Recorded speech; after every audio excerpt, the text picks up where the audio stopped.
In the 82nd autumn of the League of Men, the 31 clans began a storied quest. As the Emerald Warriors ride into the den of the Dark Raiders, only one clan will emerge. For the path to the ring narrows with every step.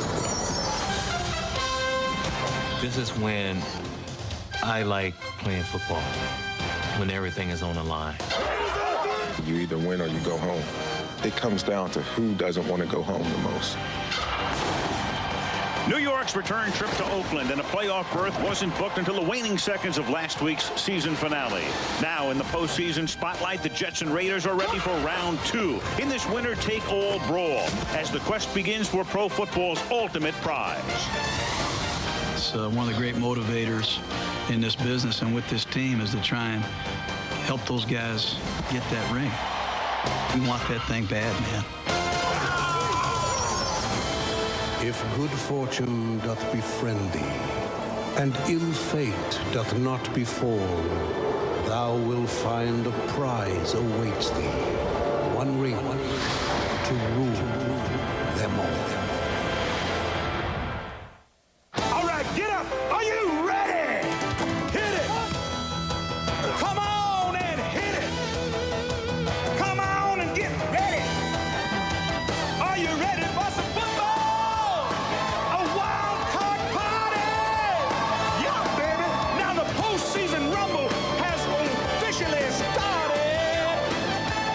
Only one will survive this do-or-die fight. The NFL playoffs coming on. That's right. It is simply a perfect early evening in the San Francisco Bay Area. San Francisco in the background, the East Bay in the foreground. And inside now to the Network Associates Coliseum, which is, as you can hear, really rocking for this AFC wild card playoff game as the Oakland Raiders host the New York Jets for the second time in 6 days. I'm Al Michaels. Welcome to Oakland. Well, the Jets took an interesting road into the playoffs, and that is the key word, road, because this team was 3-5 at home, 7-1 on the road this season, and the Jets won the tight games. 3 times they won a game by 1 point. One other game they won by 2 points. If they win here, next weekend they go to Pittsburgh to meet the Pittsburgh Steelers in the second round. Last week, a tremendous win with John Hall's 53-yard field goal. Exhilarating for the Jets. Gut-wrenching for Oakland, though. The Raiders blew a chance for a bye. With a win last week, they would have been off, and they would have had a home game here next week. Instead, they play tonight, and then if they win, they go to New England next Saturday night. And they come in having lost 3 straight. Dan Fouts, I think this is a terrific matchup. Really looking forward to this game. What do you think of the keys? Well, Al, in Curtis Martin, the Jets have the league's #2 running back, and he can help take some of this crowd out of the game tonight, control the tempo, and although the Jets beat the Raiders just last week, they feel they need to continue to run the ball more with Curtis Martin. That will help take the pressure off of Vinny Testaverde. Now, the Raiders, on the other hand, team turmoil, must get a jolt of confidence from quarterback Rich Gannon. Gannon's got to provide the positive leadership that has been missing the last 3 weeks. More importantly, he has got to get the Raiders in the end zone early to get the positive vibes going. A lot of storylines. Win and go on, lose and go home. It's postseason football. Tonight's air and ground stats are brought to you by FedEx.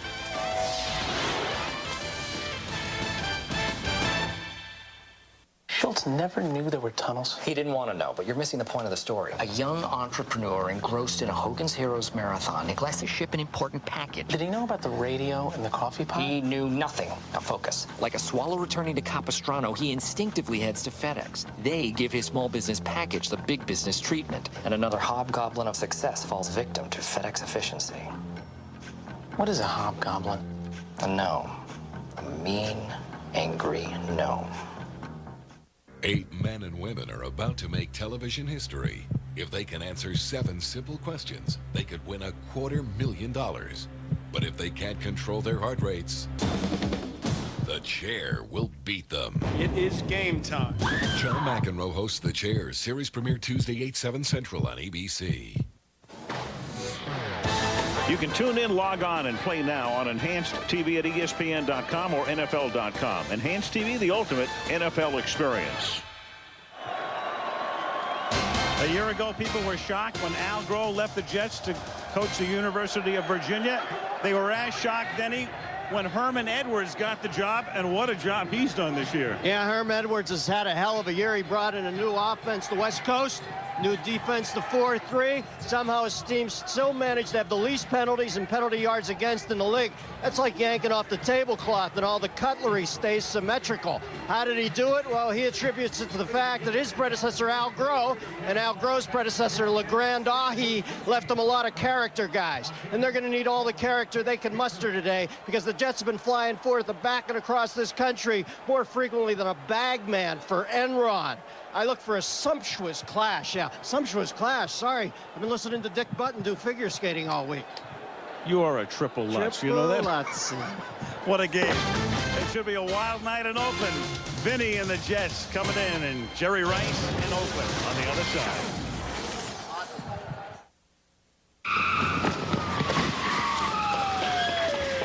We've got him now, partner. I call for backup. I put out an APB. Oh, and later, let's talk about tax smart strategies for rolling over your 401k. Wouldn't it be great if the person you trust most was your broker? That's all it takes. At Schwab, when we help you with the details of your 401k rollover, you get advice that's objective, uncomplicated, and not driven by commission. To roll over your 401k, call 1-800-4-SCHWAB. That way, you'll avoid future tax penalties. ABC Sports welcomes you to the following presentation of the National Football League.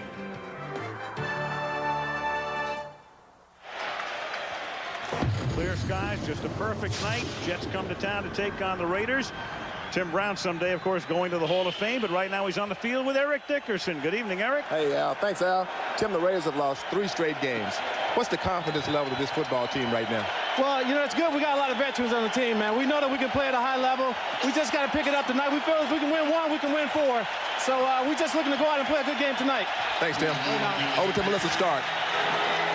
All right, Eric, thanks very much. I'm joined by Herman Edwards. Herm, Curtis Martin, your Pro Bowl running back, has rushed for just 61 yards the last 2 games against the Raiders.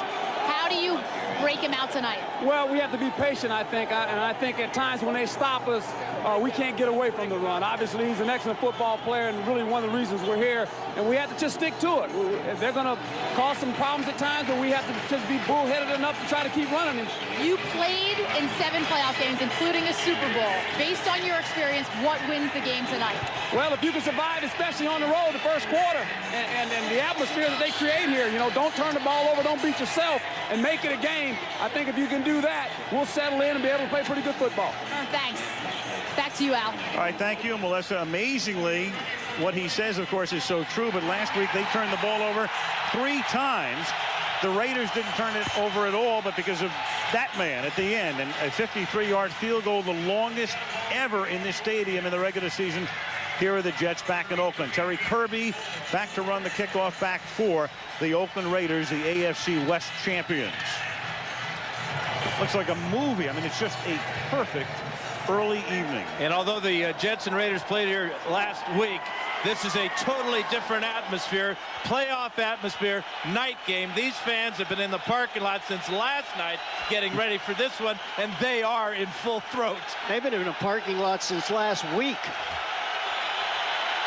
Rich Gannon and the offense ready to come out onto the field after the Raiders return the kick. Crowd roaring, and here we go. If the Jets win, they go to Pittsburgh. If the Raiders win, they go to New England. Cole, good deep angled kick. Kirby from the 2-yard line. And the Jets with good coverage. He stopped up at the 24. Let's take a look at the Oakland offense. Rich Gannon, University of Delaware. Charlie Garner, University of Tennessee. John Ritchie, Stanford. Jerry Rice, Mississippi Valley State University. Tim Brown, University of Notre Dame. Roland Williams, Syracuse University. Barry Sims, University of Utah. Steve Wisniewski, Penn State University. Adam True, University of Nebraska. Frank Middleton, University of Arizona. Lincoln Kennedy, University of Washington.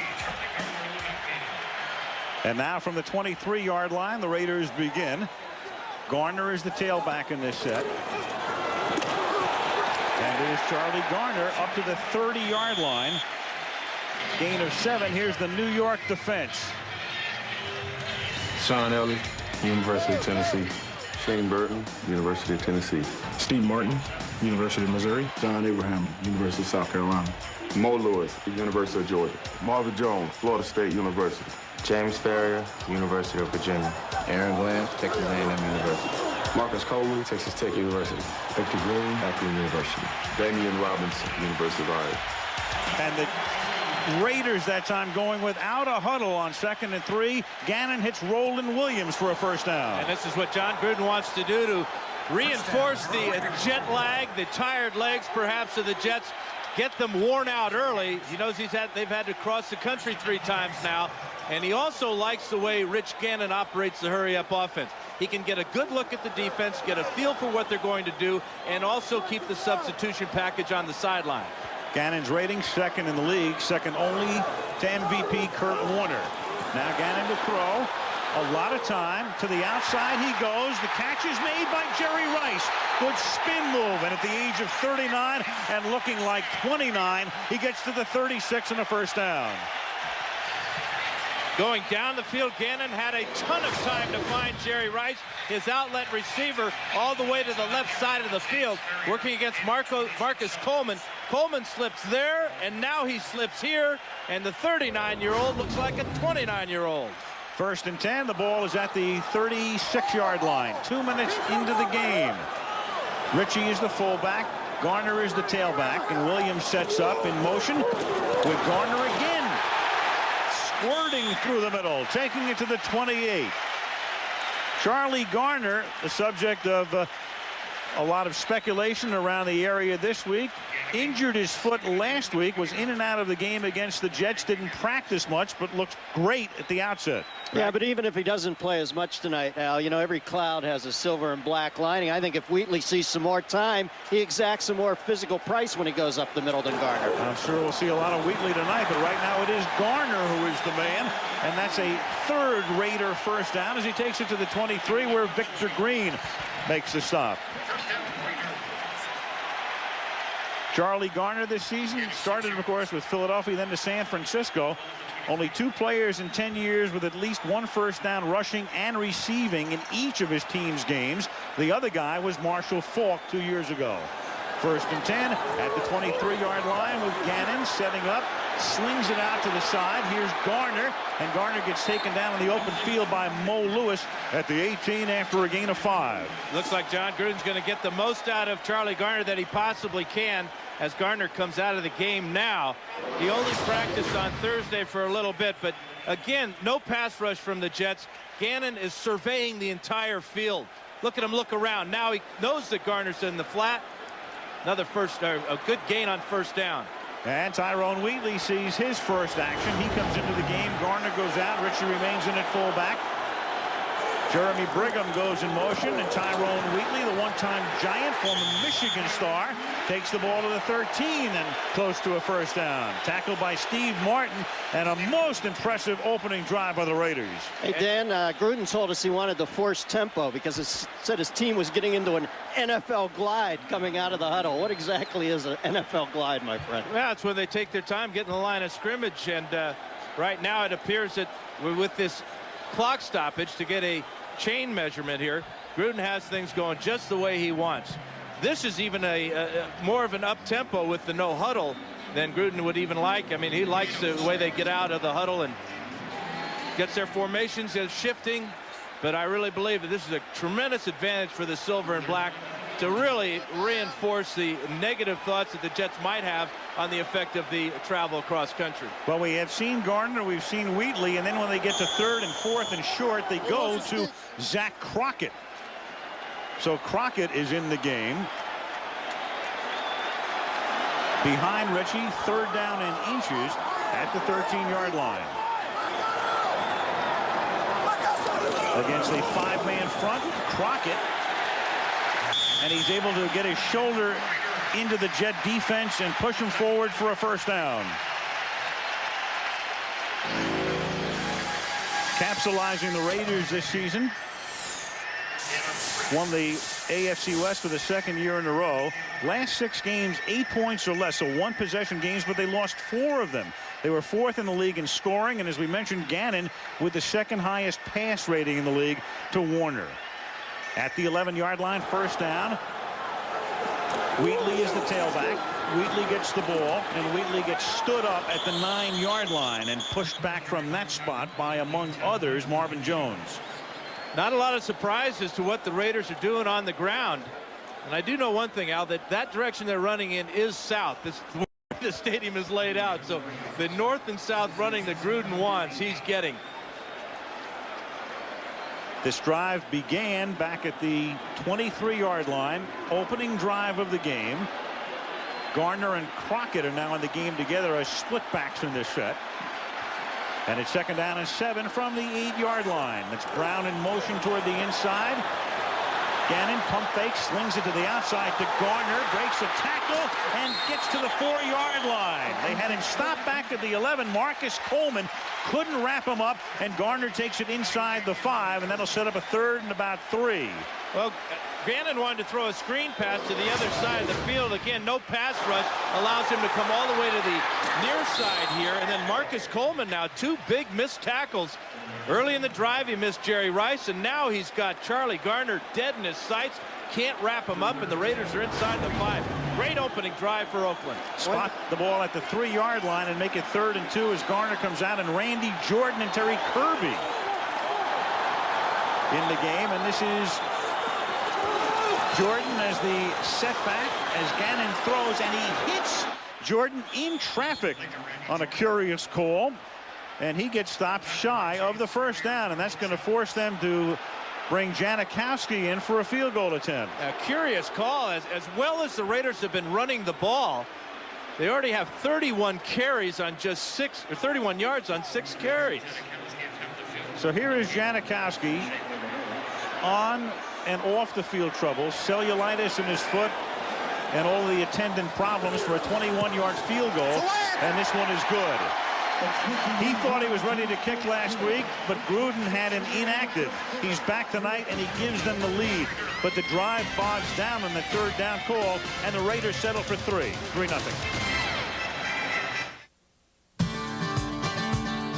You've made us America's #1 choice in cars and trucks for 15 straight years. We've been together through thick and thin, at work and at play. Thanks, America. It used to be business was conducted face-to-face, and people were helpful. It was known as common courtesy. At Siebel, we make application software that lets you once again give your customers personalized service. It's made a real difference in a lot of successful companies. It could make one in yours. Siebel, good service is good business.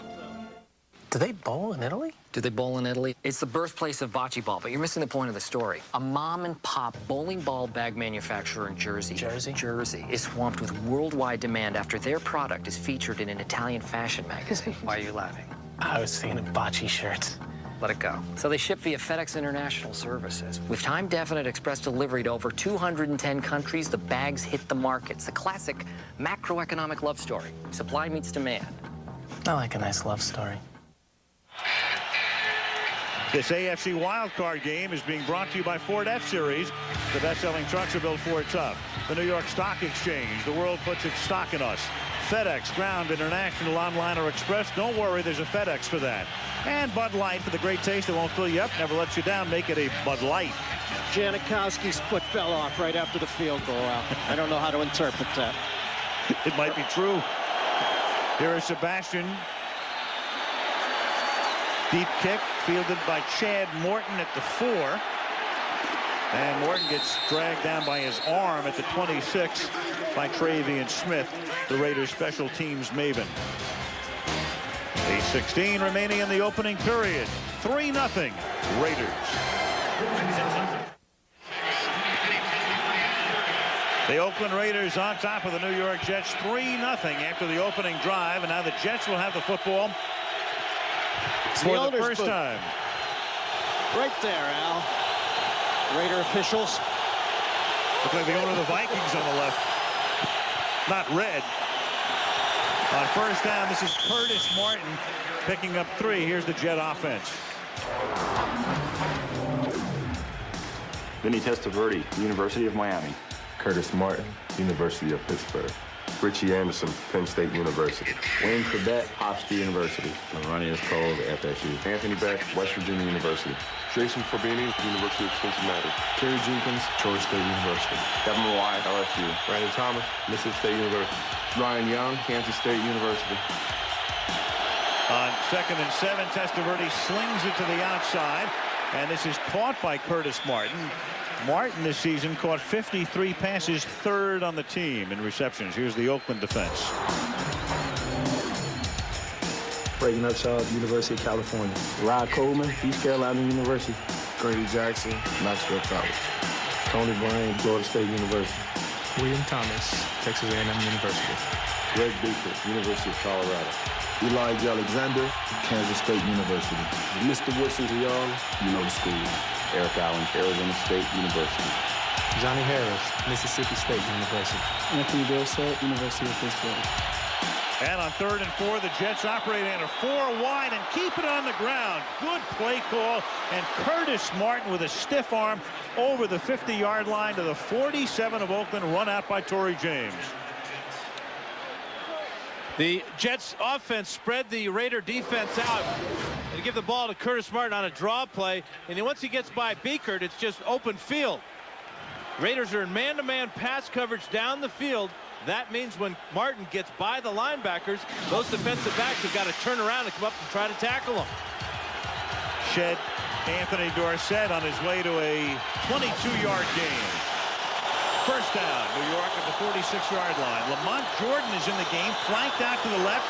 He makes the catch, and their second-round draft choice, who had a big touchdown run here last week, takes the ball to the 37-yard line, where he's tackled by Eric Allen. Well, Herm Edwards told us, much like Marshall Faulk and Trung Canada in St. Louis, Curtis Martin determines Lamont's participation, but they do have a separate package just for Lamont alone. Since I can't see Curtis being weathered at this early point in the game, that was probably part of that package right there. Well, and after that long run, you would expect him to be a little winded, but the bonus is you get Lamont Jordan in the game, and he gives you 8-9 yards. As he does there, gave him 9, second down and 1 from the 38-yard line. Now they give it to Curtis Martin, and Martin takes the ball to the 35 and another first down, where he's tackled by William Thomas. What about the New York Jets? Well, they wound up with a record of 10-6, 3rd in the AFC East, coming as a wild card. 11 games decided by 8 or fewer points, and as we said at the top, 7-1 on the road, and plus 18 turnover margin, leading the NFL despite last week being -3 in that department. 7-1 on the road is like Hope and Crosby. At the 35-yard line, first down for the Jets. Little toss back to Martin, looking for room, but nothing develops, and the play is broken up by Grady Jackson. Let's check in with Eric. Well, I'm very surprised that the Raiders came out so confident. Now, as a former player, when you lose 3 games in a row, believe me, it's hard to be a confident football team. The Jets are 7-1 on the road. They just beat this team last week. They didn't play very well, but they still won the football game. But right now, I must say, the Raiders look very confident, but I really believe that the Jets are a little bit more confident. Well, the Raiders with a good opening drive, but it bogged down at the end, and they had to settle for a field goal. Now the Jets, after a couple of first downs, with Lamont Jordan in the game in the backfield on second down and 11 from the 36-yard line. And they give it to Jordan, and Jordan takes the ball inside the 30 to the 29. Lamont, the second-round pick out of Maryland. Well, you know, Herm said his team reacts well to being inconvenienced with all the schlepping going on, plus being in tough climbs like Oakland. This is about as inconvenient as it can get.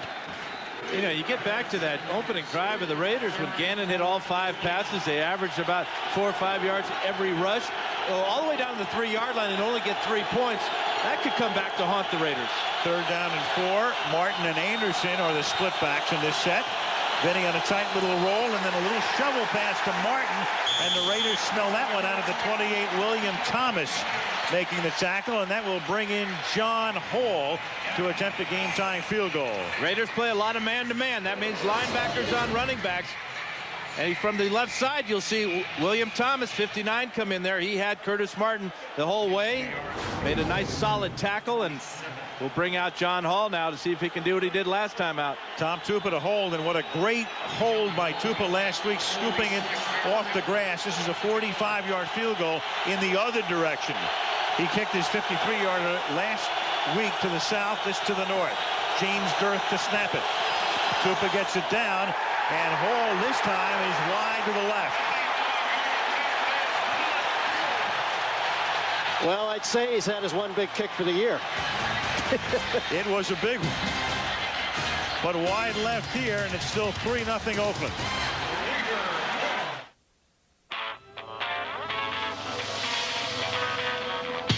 One of the coolest things about Rocky was how he did his training. Untraditional methods.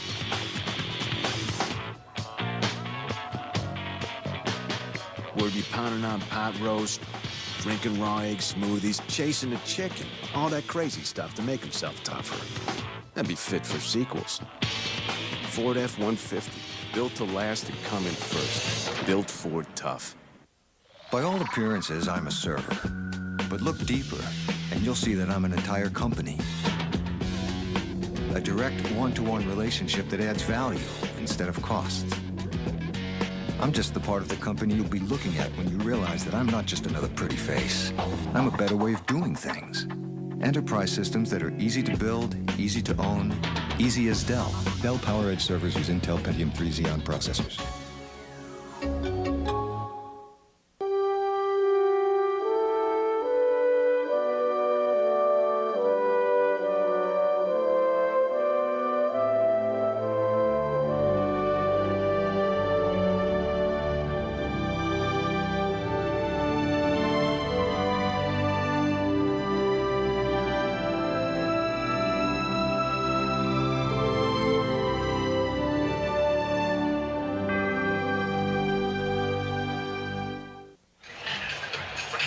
Disappointed John Hall missing that field goal that would have tied this ball game up. It's a good snap from James Dirth and a solid hold from Tom Tupa, but it just appeared that Hall was trying to hit this ball a mile. Wasn't that far away. Certainly not as far as last week's field goal. Well, last week, the longest game-winning field goal in the history of the league in the fourth quarter or overtime in a postseason game of the final regular season game for a team going to the playoffs. Second game-winning field goal in Jets history, longer than 40 the last 2 minutes. And what surprised me most of all, longest regular season field goal ever in this stadium. And he followed it right up with a monstrous kickoff last week. He did, and that was a big one with 59 seconds to play. Here's Wheatley beginning this drive with a 4-yard gain. Saturday, February 9th, we'll wrap up ABC's coverage of the NFL this year as we go to Honolulu, as we always do, for the Pro Bowl. Aloha Stadium in Honolulu at 4:30 Eastern and 1:30 Pacific on Saturday, February 9th. On the island of Maui. Or no, that's Kevin Maui's playing. Oahu. Oh, sorry. John Abraham will be there. Second-year Jet defensive end. It's second down and 5. Gannon slings it out. It's caught by Brown. And Tim Brown takes the ball out to the 47-yard line. And that's a first down for one of the great receivers of all time. That may be a rushing attempt because it appeared that that was a backward pass by Rich Gannon as Tim Brown bellied back from the line of scrimmage. Check this out. Yep, yeah. That's going to be go down as a rushing attempt for Tim Brown, and a darn good one. Brown this season caught 91 passes, and Jerry Rice caught 83. The numbers just about mirroring each other. First and 10. Gannon throws. There's Rice. Ryan Rice gets chased out of bounds finally by Damian Robinson as he takes the ball to the 25 on his second big reception. This one 29 yards. A 29-yarder to go with a 26-yarder earlier. But Rice looking like a young colt across the middle here against the zone. Damian Robinson closing, but way too late. But again, Rich Gannon has got not only time, he's got room in the pocket. Jets are offering no resistance with a pass rush. And Gannon is now 6 of his first 6. He's been perfect for 72 yards. From the 25-yard line to the ground. And this is Garner picking up 2 with 1.5 minutes to go in the opening period. You know, we talked about how that tempo is so important to John Gruden and the Raiders. He doesn't want the Jets to be allowed to catch their breath. He knows how difficult it is to travel across the country, and it especially affects the big guys, the offensive and defensive linemen. Ted Cottrell, the defensive coordinator, used to be at Buffalo, might be interviewed not long from now for the opening in San Diego. Certainly a head coaching candidate is Cottrell on 2nd down and 7. Gannon throws, and somehow Jerry Rice looked like he was going to make the catch, started to fall down, and the pass sailed behind him. Stop the presses kind of stuff when Jerry Rice doesn't come up with a pass that appears headed right for him. That might be the only defense you can work against Rice, the invisible cobblestone. Well, I tell you what, this pass protection is absolutely perfect again for Gannon. But here Rice does stumble. He tripped himself. That was enough to make that ball go off his shoulder. So that's the first incomplete pass in the game. Testaverde 3 for 3. Gannon now 6 for 7. Randy Jordan is in the game on 3rd down and 7. Gannon slings it, and that's too high. That sailed on him. Intended for Tim Brown, who'd gotten open at the 5. It's the very definition of rhythm, isn't it, Dano? You get those first 6, you just pop and sidearm, everything works. Then one goes askew, and they can all start going askew. Sometimes Rich Gannon will hurry his throw. His motion will become a little bit short. That time it appeared that the shorter motion caused that ball to sail. You saw Janikowski missing his last 3 attempts of 35 or more. This is a 41-yard attempt. Shane Leckler at the hold. Snap and placement are good. And so is the kick. So Janikowski has accounted for the Raiders scoring tonight with 44 ticks left in the opening period. Oakland 6 and the Jets nothing.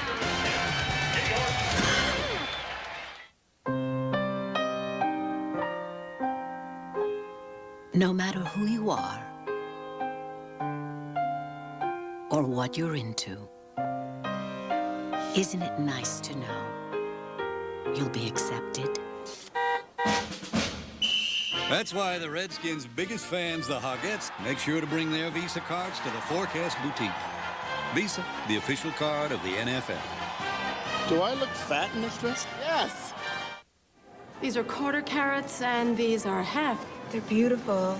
What kind of cut is that? This is a round cut. If you look hard, I'm sure you can see them. They're fantastic.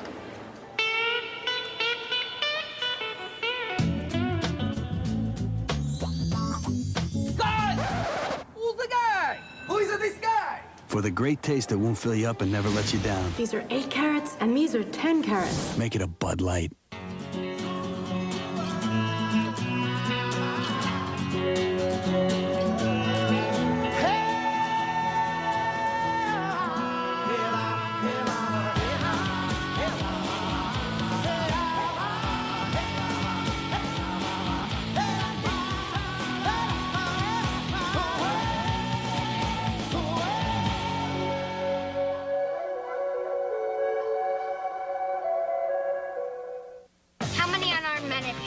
Let me think. This week, 6. No, 7. I got one on the way into work this morning. The Job is back Wednesday, 9:30, 8:30 Central on ABC. Golf next Saturday on ABC. Coverage of the 2002 PGA Tour gets underway with Phil Mickelson, Justin Leonard, David Toms among those competing in the Bob Hope Chrysler Classic. Coverage beginning next Saturday, 3 Eastern, right here on ABC. Janikowski to kick off, and this time it is a short kick. Fielded at the 11-yard line as Chad Morton takes it away from Lamont Jordan, and Morton is into Raider territory before he trips and goes down at about the 48-yard line. Trip near where Rice tripped. 41-yard run back, setting the Jets up on the Raider half of the field.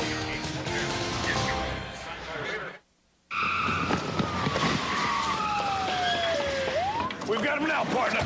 I call for backup. I put out an APB. Oh, and later, let's talk about tax smart strategies for rolling over your 401k.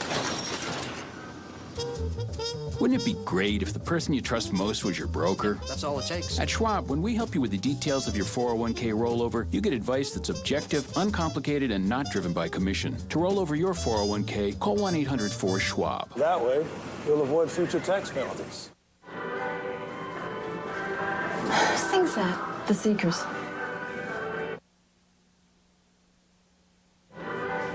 Who sings that? The Seekers. No. Cornelius Brothers and Sister Rose, 1972. You want expert answers whenever you need them? Come to Office Depot, where our people listen, understand, and help. How can I get organized? New generation of handhelds. It'd be nice if everything was like that. Office Depot. What you need to know. Intruder in Sector 12. Intruder in Sector 12. Hey!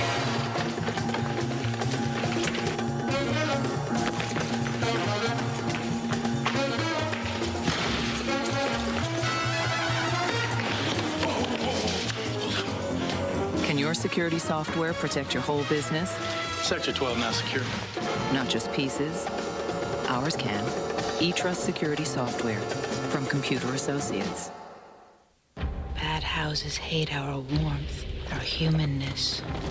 Stephen King's Rose Red, Sunday, January 27th on ABC. It's the series premiere of The Chair, ABC's new game show that dares contestants to answer questions, face their fears, control their heartbeat. Hosted by John McEnroe. It premieres this Tuesday night. The Chair right here on ABC. Jets at the 48-yard line. Oakland leading 6-0. Waning moments of the first quarter.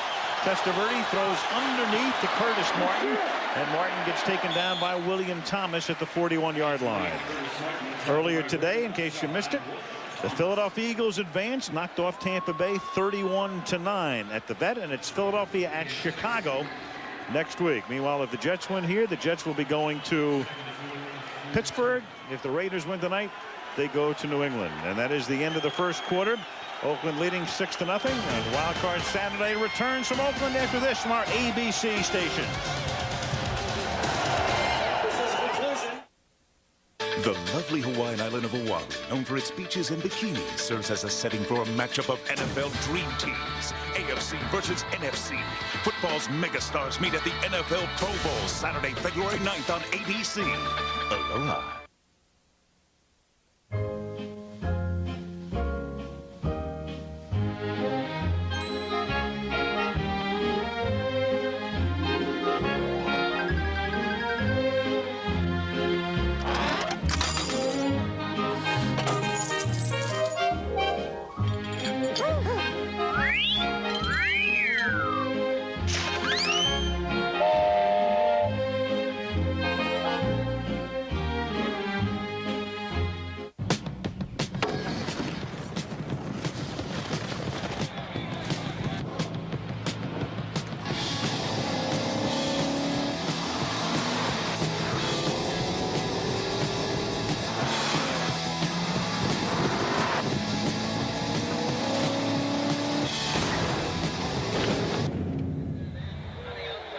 The 240 horsepower Nissan Pathfinder.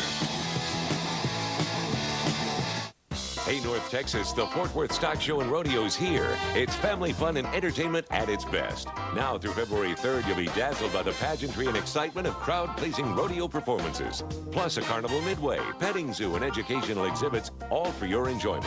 Good rodeo tickets remain, so get in on the action while they last. Call 817-877-2420. This Fort Worth Stock Show and Rodeo message is proudly sponsored by Golden Corral and Channel 8, the spirit of Texas. Arctic air headed south. How far south will it go? Find out after the game.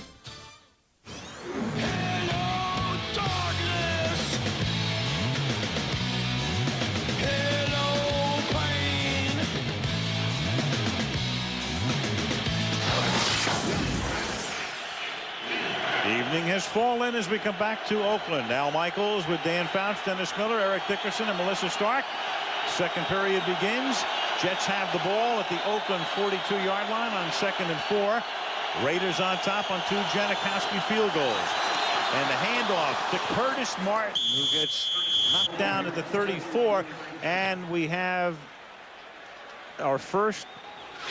No penalty. I was going to say we had our first flag, but we did not. Well, both offenses have been dominating in this first half. Both quarterbacks real hot. Testaverde 4 for 4.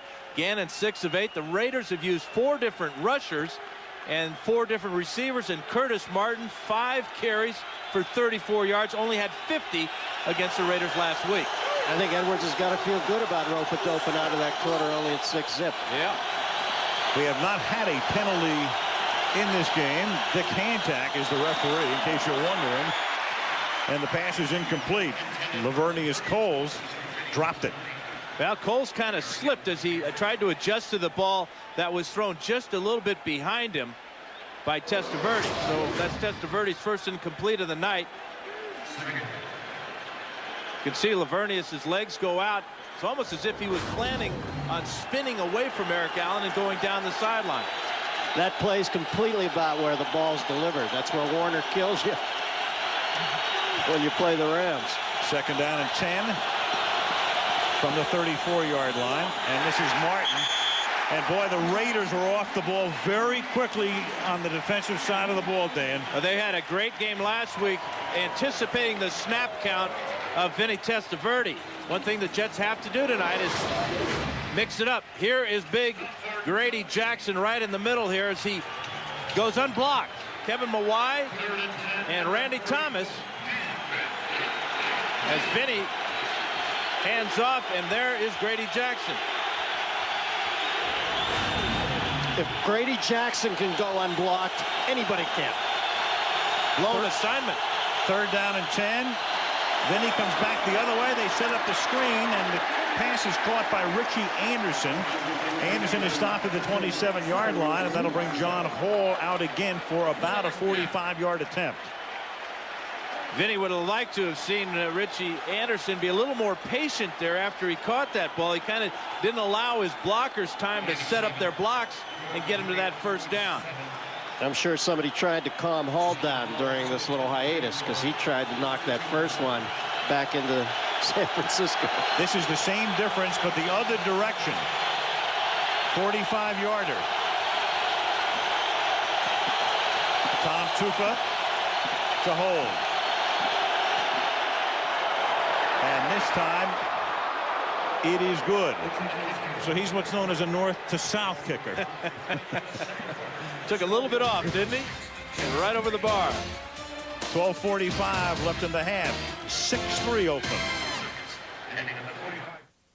Eyes of a puppy dog. Lips made for sin. You're not dreaming. I'm for real. We got a call.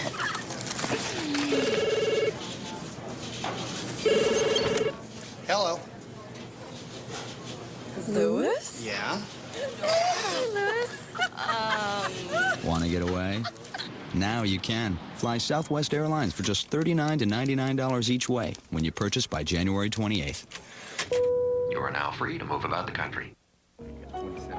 Hey, Stan. Remember that time we went hiking and you found that baby golden retriever? Oh, yeah. Hey, little guy. Didn't that dog have rabies? That's right. Did, didn't it? Golden retrievers sure are cute when they're little, aren't they? I wonder whatever happened to that dog. I still have him.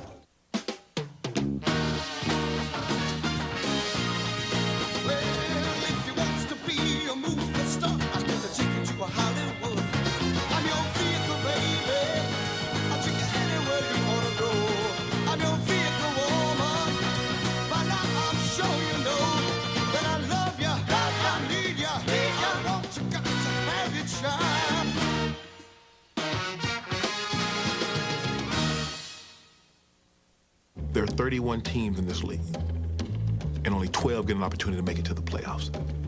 So you special.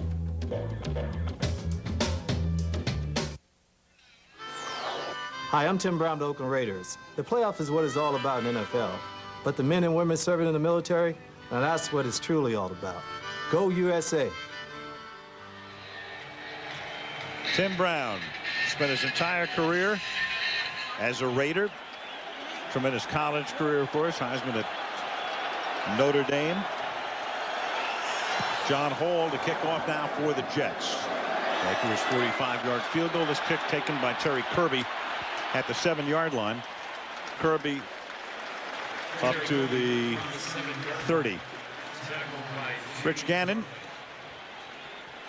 We talked between games about the fact that Rich at one point, not long ago, within the past month, thought of very highly in terms of an MVP candidate. But then, of course, the Raiders going down to defeat in their last 3 games, and that ended any possibility of that happening. Kurt Warner won the award. Marshall Faulk wound up second in the balloting. Well, Gannon's got to use his noggin when he meets out that Paris Island thing. That vibe has never really played in Raiderland. From the 30-yard line on first down. Gannon surveying, goes to the outside. Catch is made there by Jerry Porter. One of the big things about when you do criticize players, and I used to ride my players pretty good too, but there's always a fine line there of balance where you want to make sure that the guys know that you're doing it in a way that is positive, in a way that is not a personal attack, and in a way that is all for the good of the team. And that's the thing that you got to keep in mind. And Rich did say we, and he included himself when he talked about the Raiders needing more discipline. From the 42-yard line on first down. Wheatley up to the 48. And the great thing about the relationship between John Gruden and his quarterback, Rich Gannon, is they don't care about speaking their minds or gesturing or what effect it might have on the other guy, because they're both passionate about the game. They're both considered hotheads, perfectionists in their own ways. But they are 10-3. They are in the playoffs, and they are winning this game. Well, he can parrot the fact that he feels he might need more discipline too. But if he gets any more discipline, he's going to implode. Gannon. Second and 5 from the 48-yard line. Wheatley runs into his own man Ritchie, and that knocks him down at the 48-yard line. Yeah, Gannon might need a little less discipline. You think back on great Raider quarterbacks, they're going to go right to the snake, and he didn't exactly do it with Arthur Murray footprints, did he? No way. Darryl LaMonica, the Mad Bomber. They've had their share of wild men at quarterback. Yeah. Dan, when a quarterback says we need more discipline, I mean, specified, bed check, receivers running wrong routes, exactly what does he mean? Attention to detail, getting your head in the playbook, making sure you're reading the game plan, and making sure you're taking that preparation out onto the field. Meanwhile, Wheatley limped off. It's 3rd down and 5. And Gannon slings it to the outside, and Rice makes the catch. He's covered one-on-one by Marcus Coleman. Just runs a simple out pattern. First down to the 43. Now, it's simple because Gannon can get back and be sure that he can time it out on the outside. Rice with a great move. Do you see how he lowered his hips? Very sharp cut. Again, taking advantage of Marcus Coleman. But I hate to beat the dead horse, but the dead horse is the dead pass rush of the New York Jets. Nowhere near Rich Gannon on his first 10 throws. Nothing so far, not even close to getting to him. 1st and 10. Garner is in the backfield at the 43-yard line. Again, tremendous protection. No pressure. Gannon takes off, slides to a stop at the 31-yard line. First down. He's got that slide down. It looks like the Georgia Peach coming in. Well, he also had Charlie Garner wide open down the sidelines. Might have been a touchdown. But watch the protection. Not only do they keep the Jets on the line of scrimmage, they're going to open up a lane for Gannon to step up and then take off. But what Gannon doesn't see as he's stepping up and taking off is Charlie Garner. He scores if he gets the ball. And the first thing Gannon did after he popped up, he realized it. He just looked over to Garner right there and said, Charlie, oh, man, I should have thrown you the ball. Might have been a little premature on that first down call because they spot the ball just shy of it where he begins to slide. And he winds up a couple of inches short of the first down. 2nd and inches at the 33-yard line. And you know what? If he continues to have that much time to throw, he will find Charlie Garner and Jerry Rice and Tim Brown. And the Raiders will get some long pass completions for touchdowns tonight.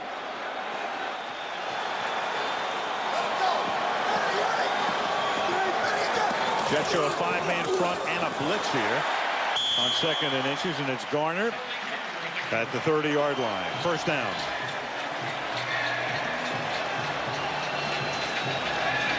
Well, a perfectly played game tonight. No penalties for either team. Both offenses are just in control, but then you got to go back to this score here. The defense is bending and bending and bending, but not giving up the touchdowns. See, Gruden had a list of 1,000 plays with 200 or 300 isolated there at the red. Just key plays. It's Gruden himself who speaks into the helmet of Rich Gannon. Gain of 3 here. Charlie Garner takes the ball to the 28. ED, what about the game so far? What's your take? Well, I can tell you, Rich Gannon is having a lot of success throwing the football because of the running game and the way that they're using their running backs. They're using Charlie Garner as their slasher, the quick trap plays, the draw plays. Then what they do, they bring in their hammer, which is Tyrone Wheatley, and really wear this defense down. And where I believe you'll see the success of that is in the third and fourth quarter when the defense will get really, really tired, Al. Keep an eye on Wheatley because he did limp off after the last time he carried the ball. 2nd down and 7. Garner is the running back. Gannon slips, and that's about the only way the Jets have been able to get any pressure on Gannon. Rich does it himself. Marvin Jones will get a gift sack. Yeah, it's a 5-man rush, so Ted Cottrell finally brings pressure against Gruden's offensive line. There's Marvin Jones, 55, coming on the blitz. There's the slip by Gannon, and the first sack of the night for the Jets. And Marvin didn't come down nearly as hard on him as the Goose did last year in the playoffs. 3rd down and 14. That's a huge sack because if they don't pick up the first down, they may be out of field goal range. Finally a flag. I think they might have got Lincoln Kennedy for flinching. Dick Hantak. First time we've heard from Dick tonight. He should be in good throat. False start. Offense, number 73. 5-yard penalty. Still 3rd down. Still 3rd down. Meanwhile, John Abraham has been sitting out this series. Their leading sacker going to the Pro Bowl. 13 sacks. Get a report on Abraham, who's just been on the bench for this entire series. 3rd down and 19.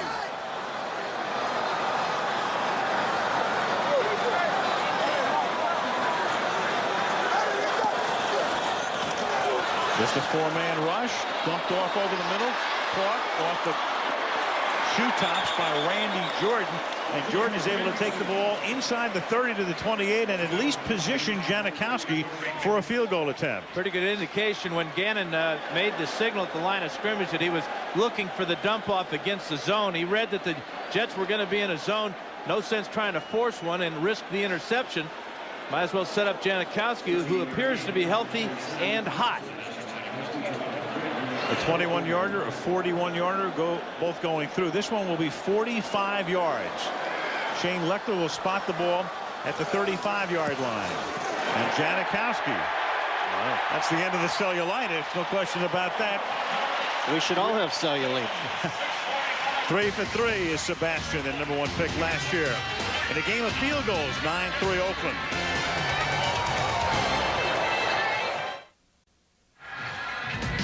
Next Saturday, college basketball, you'll see either Wake Forest against Duke or Oklahoma against Kansas. Regional action next Saturday here on ABC. On the West Coast, it's SC and Arizona State. Well, Rich Gannon and the Raiders with 3 field goals. Janikowski now sends a bouncing kickoff inside the 10 after it is juggled by Chad Morton. And Morton does a great job recovering out past the 40, gets by Janikowski, and finally Jerry Porter knocks him down at the 47-yard line. That's an incredible effort by Chad Morton. 46 yards, each one of them well earned. 9-3. Some might see it as a pile of rocks, but it's really. Sweetie, why don't you go get a drink? Good idea.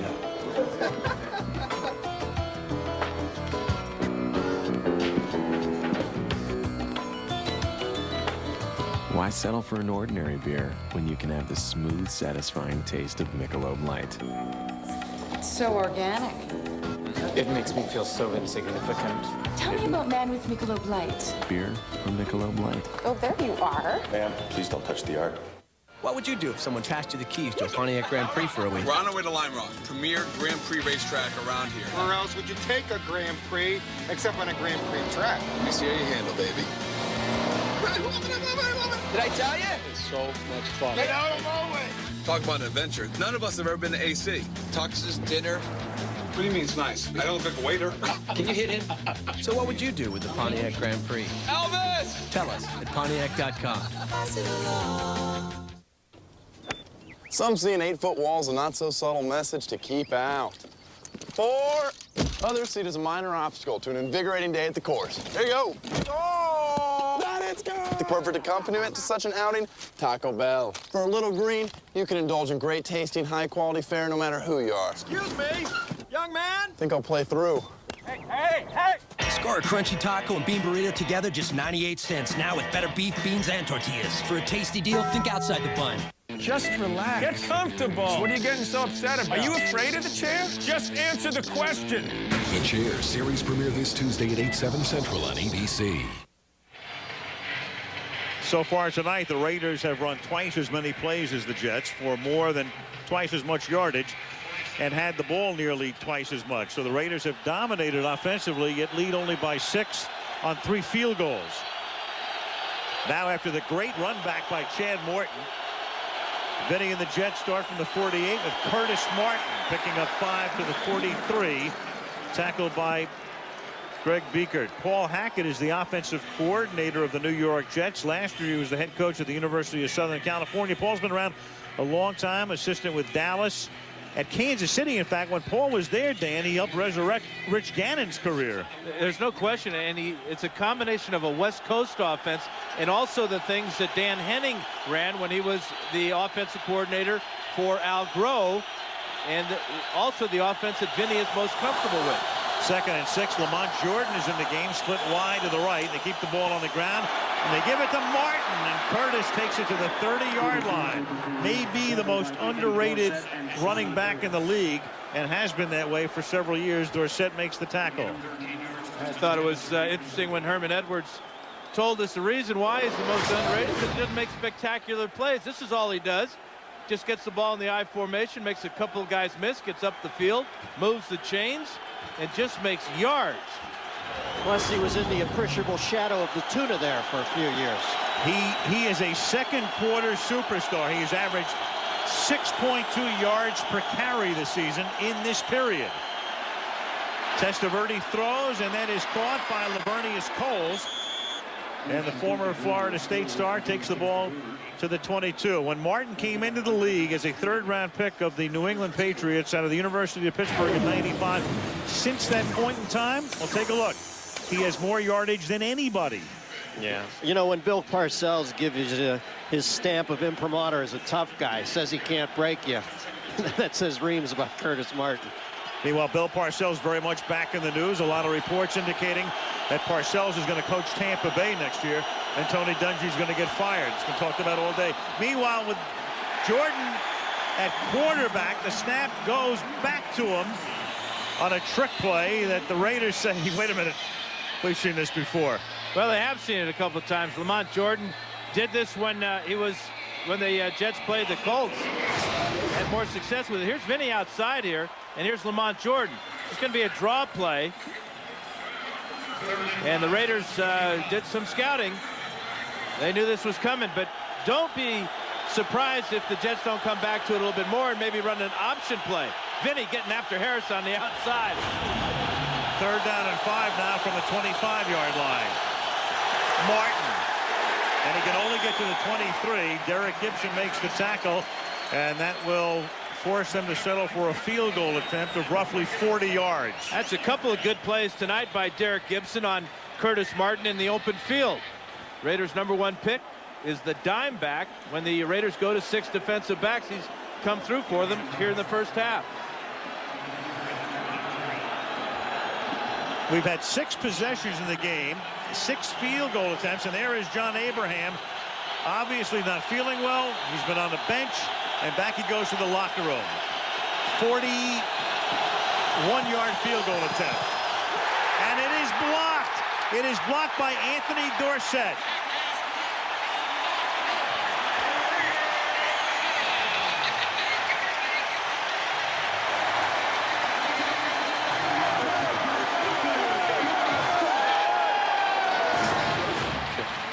Here's Anthony Dorsett jumping to the inside of Rick Lyle as Charles Woodson was lined up on the outside.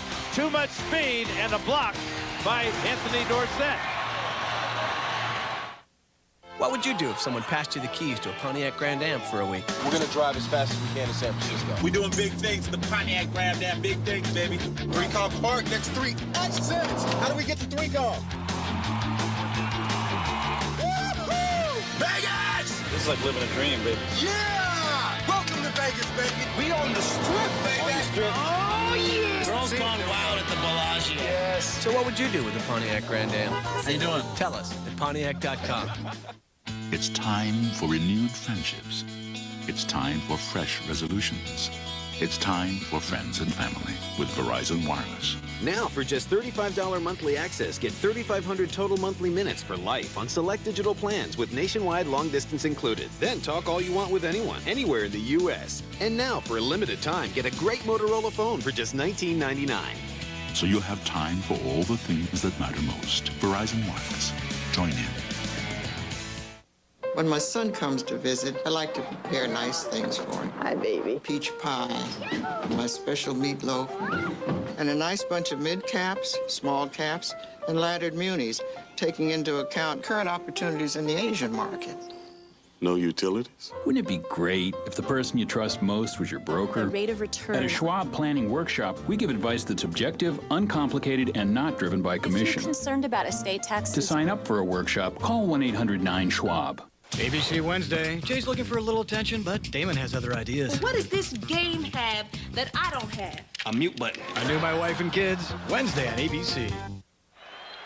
Anthony Dorsett, of course, the son of Tony Dorsett, played with Tennessee in the Super Bowl a couple of years ago, came here last season, blocking John Hall's kick. Looked like his old man hitting that hole, man. Yeah. So John Gruden's team up by 6. 3:05 to go in the first half from the 34-yard line. Throws over the middle, caught midfield. Jerry Rice, first down, 49-yard line. Let's get an update on the defensive end, John Abraham. What's happening, Melissa? Well, Al, you were right. Official word from the team, he is under the weather. A few minutes ago, he came over to the sidelines. He vomited. They gave him oxygen. He's just looked very subdued. Of course, now he's in the locker room with the doctor undergoing further evaluation. We will keep you posted. Yeah, when we saw him, he didn't look hurt. He looked sick, and that is the case.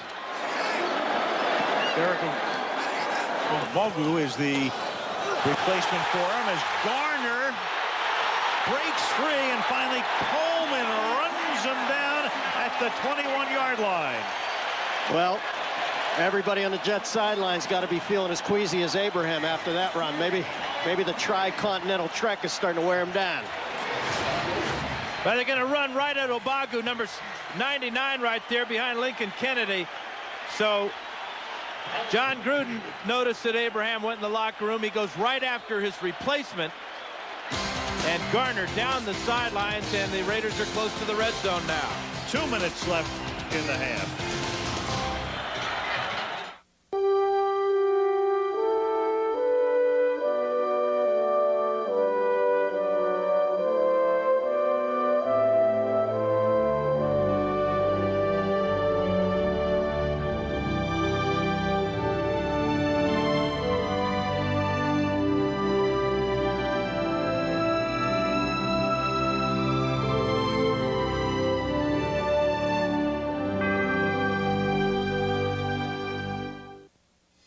Quitting smoking? Here, taste this. Nicorette Orange. Only from Nicorette. Now, this just may be a flavor I can quit with. Sometimes victory's so close. You can taste it. You can do it. Nicorette Orange can help. Of the 441 tax law changes, one could affect how much you pay. Is it on page 17 or 17,000? No one understands the changes better than H&R Block. If you're not satisfied, you don't pay. Extra soggy, extra crispy, double squirted for extra gloppiness, double breaded for extra crunchiness. Yummy! Droopy. Lunch? Get a 12-piece super bucket of KFC Extra Crispy for only... And then there's KFC. On February 8th... Mr. Wolf is about to go into a meeting. Yes! Get ready. Color dye? Do you really think it's gonna work? To get even. Big Fat Liar. Rated PG. Women friends are great. You go shopping, drink some tea. Really? Might want to check your testosterone, Pip. Take you down a couple quarts. The Job is back Wednesday on ABC. On the Toyota halftime show, Chris Berman and Steve Young back in New York, and they'll announce the AFC Pro Bowl starters. And Johnny Mac with a new show on ABC. John McEnroe, our pal, Denny, one of the great sports fans ever. What's it called, the show? The Chair. I just auditioned for a new game show called The Lethal Injection. And? I don't know that. Did you win the audition? He's still here, isn't he? I'm on pins and needles. 1st and 10 at the 2-minute warning. Oakland from the 23-yard line, and the catch is made by Tim Brown at the 16. Now, we made a lot about Rich Gannon's comments. The best way to lead is by example. Right now, he's only missed 2 passes all night. Offensive line doing a good job. He's in rhythm, feeling good about things. Team, the tempo is good for the Raiders.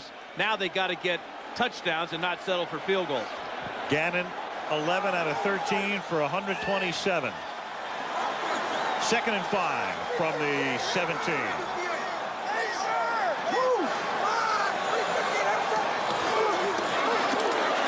Gannon caught Rice. And Rice's forward progress will net him a 1st down at the 10-yard line. Rice continues to assault every human physicality, Tenet. You know, he's just so precise in his routes. There's no wasted motion. Comes off the line full speed, knows what he needs for the 1st down, and delivers as usual. 1st and goal. Raiders have all of their timeouts, but right now they're going to take all of the time they can off the clock and leave the Jets with nothing. As Garner takes the ball to the 8. You're playing 2 games here, obviously trying to score. On the other hand, you're trying to leave the Jets with no opportunity, if you score, to get the ball back and do something. Now timeout is called by Oakland with 44 ticks left, and we can tell you this wild card game is being brought to you by Cadillac, by Beechwood Aged Budweiser, with a crisp, clean, and refreshing taste known only the king of beers. Verizon Wireless, join in. And H&R Block, just plain smart. You know, Al, they might leave the Jets nothing time-wise here, but there is one thing the Raiders could leave them if they don't get another field goal. I'm not saying it's a good thing, but I think the Jets are going to walk off, go, wow, we just got hammered. We're only down 12-3. I agree. I think it's a very important stop for the Jets here, especially with their sackmeister, John Abraham, questionable for the 2nd half. Absolutely. He's got to be really sick to, you know, a young kid like that to miss a game this big. He's got to be just wasted. Wayne Corbett, who has not been a factor in this game tonight. Rick Lyle right now has replaced Abraham. Crockett and Kirby are the setbacks here on 2nd down and goal. Gannon buys time, throws, caught. Brown stopped at the 3-yard line, so it's going to be 3rd down and goal. It's amazing, though, that Gannon looks so calm because he's not getting any pressure at all. Now Gruden wants a timeout. And gets one. Raiders have one left. 3rd and goal coming up. How do they see through the stockings? How do they see through the stockings? They're sheer. Right. But you're missing the point of the story. The woman's car is commandeered, stranding her miles from the nearest FedEx location. She's toast? No.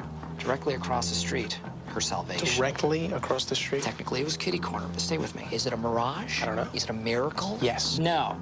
It's one of thousands of FedEx Express drop boxes strategically located at post office locations coast to coast. Keeping the engines of commerce well lubed. Precisely. 26 seconds remaining in the 1st half. Rich Gannon just over to consult with John Gruden. Of course, the Raiders, one of the teams where the head coach not only calls the plays, but is on the mic into Gannon's helmet. 3rd and goal. And Zach Crockett is in the game at tailback behind John Ritchie. Extra tight end in Jeremy Brigham. But don't forget that man right there, Tim Brown. Come up in a very tight formation. Brown on a wing. Gannon, good protection, throws, caught, touchdown Brown. Beautiful Dano. I'm always amazed, Dan, that a guy like Brown, a guy you know they're going to look to first if they can get so open. And really the only viable receiver out there. Don't they know the guy's going to the Hall of Fame? Don't they know he's won the Heisman Trophy? He's the only wide receiver in the game. He was totally uncovered.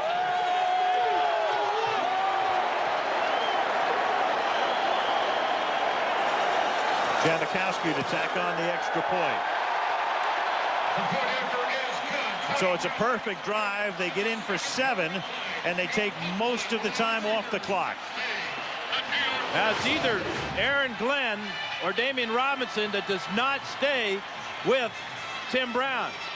Brown goes right to the corner, back of the end zone. And is he wide open? Just a touch. Gannon's not going to overthrow this one, is he? Puts it right on his shoulder. I guess if you're drawing up a defensive breakdown in a clinic, you draw that play, wouldn't you? Well, I mean, it appeared that they were playing zone, okay? Well, zone coverage on the 3-yard line is tough to pull off. You got to play some man-to-man. You got to put 2 men on Tim Brown. Best of all possible worlds with the silver and black, too. Only 22 seconds left, and they do deliver the big punch to New York. They're letting them know they can indeed get in the end zone, and they're not going to be given a pass in the second half. First touchdown of the game coming after the blocked field goal by Dorsett. Now the Jets are going into that halftime locker room really cognizant how up against it they are. And maybe that, when your mind's a little weak, maybe that's when that jet lag really sinks in, Al. The Jets right now just trying to think about getting something going offensively in the second half. Right now, their only hope really here is a very good run back after the Janikowski kickoff to at least set up a possible field goal attempt. And he sends a bouncing ball down to Lamont Jordan. And he brings it back up to the 36-yard line with 17 seconds remaining. Series premiere of The Chair. We're talking about Johnny Mack, John McEnroe. New career, there he is, as the host of The Chair. It premieres this Tuesday night at 8 Eastern and Pacific, 7 Central on ABC. Our man Johnny, I'm going to be watching that show on Tuesday, didn't it? Wow, that looked like that had dentistry, Marathon Man, Larry Olivier with a drill written all over it, didn't it? First and 10, ball to the 36-yard line as Testaverde on a draw play gives it to Curtis Martin. And Martin takes it up to the 49-yard line, and the Jets are going to take a timeout to try to set up one more play to get Hall within field goal range. Yeah, they need about 20 yards, but this was a great start to this drive with just 17 seconds to go. Curtis Martin with a huge hole again on the draw, and a strong, hard tackle by Johnny Harris. So now Testaverde's going to be looking to throw the ball over the middle. He's got a timeout to use. With 11 seconds, he's got enough time to get back there, survey the field, and get the ball off. And again, the thing about the Jets offensively, we've been talking about the pass protection that Gannon's been getting. Well, Testaverde's had great protection in this first half as well, has yet to be sacked in 8 throws.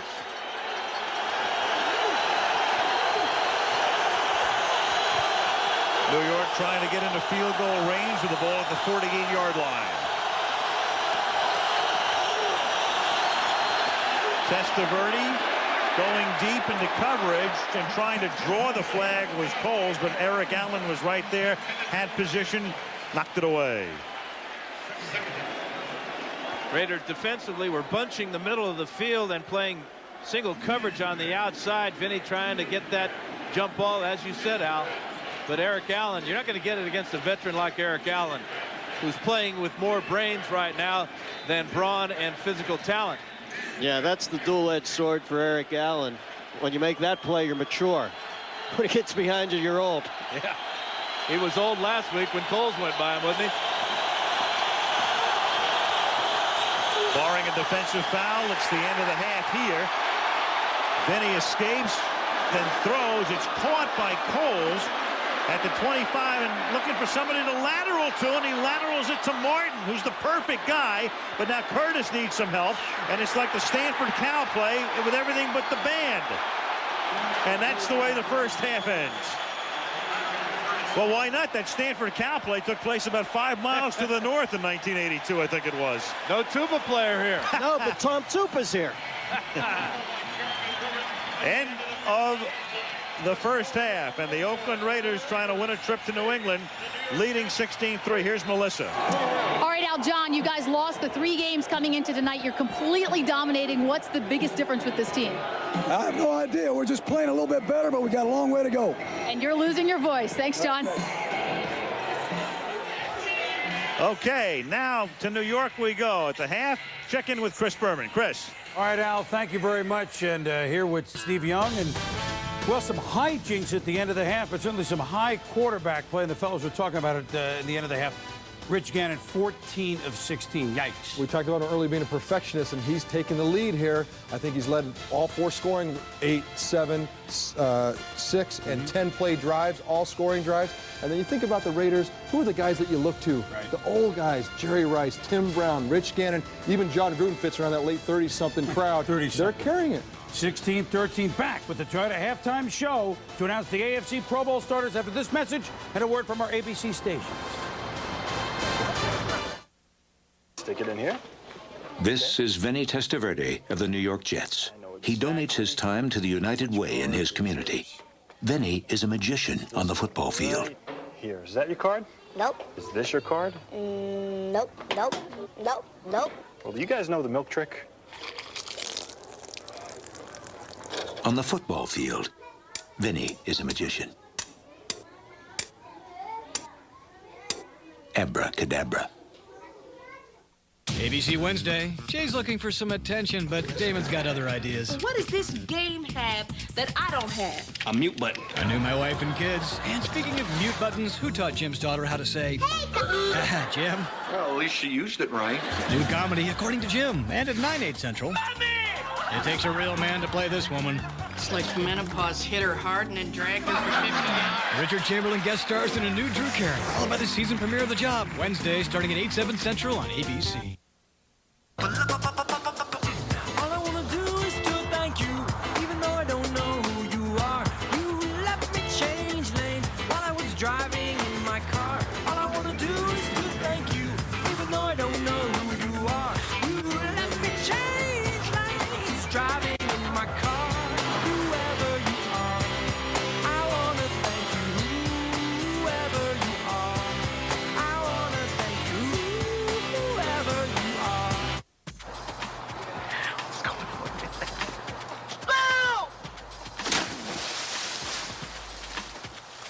Trying to save money? Then head to McDonald's now and grab 2 classic Big Mac sandwiches for just $2. And for breakfast, stop by for 2 savory sausage McMuffin with egg sandwiches. Also just $2 and only at McDonald's. McDonald's satisfies your hunger in a hurry. Hurry in for our 2 for $2 deals.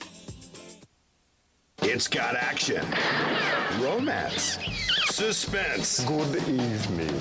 It's Gary Cogill's Big Movie Show. That's right. Channel 8's Gary Cogill has his very own movie show every week on TXCN. He'll take your phone calls. Plus, every week he'll show you a new film flub. The stuff Hollywood never thought you would notice. If you see one movie show this week, make sure it's Gary Cogill's Big Movie Show. Thursdays at 8, only on TXCN. One of the oldest annual traditions begins again in Cowtown. We'll have it for you after the game. Welcome to the Toyota Halftime Show, brought to you by Toyota. Get the feeling. Here now, Chris Berman and Steve Young. 16-3, the Raiders lead the Jets earlier today. If you weren't with us at the fake flubber at the Vet, it was the Philadelphia Eagles over the Tampa Bay Buccaneers 31-9. And the big play came last minute of the second quarter. Donovan McNabb, the swing pass to Deuce Staley, and he just churns it up for a 17-6 lead. Yeah, it seemed like Donovan used his feet in his eyes early, and then Deuce, and the rest of the team followed it through. The rest of the game played a very clean game. So the Eagles team go on to Chicago, very similar to the 2 teams that allowed the least points in football. Bears 203, Philly 208. I think it's a great matchup, and I think that in the end, Donovan McNabb and his dynamic ability will be the difference in this ballgame. That should be intriguing. Similar styles there. Well, earlier today, we were able to announce the starters in the Pro Bowl in the NFC, game to be seen here on ABC Saturday, February 9th. Now it's time for the AFC.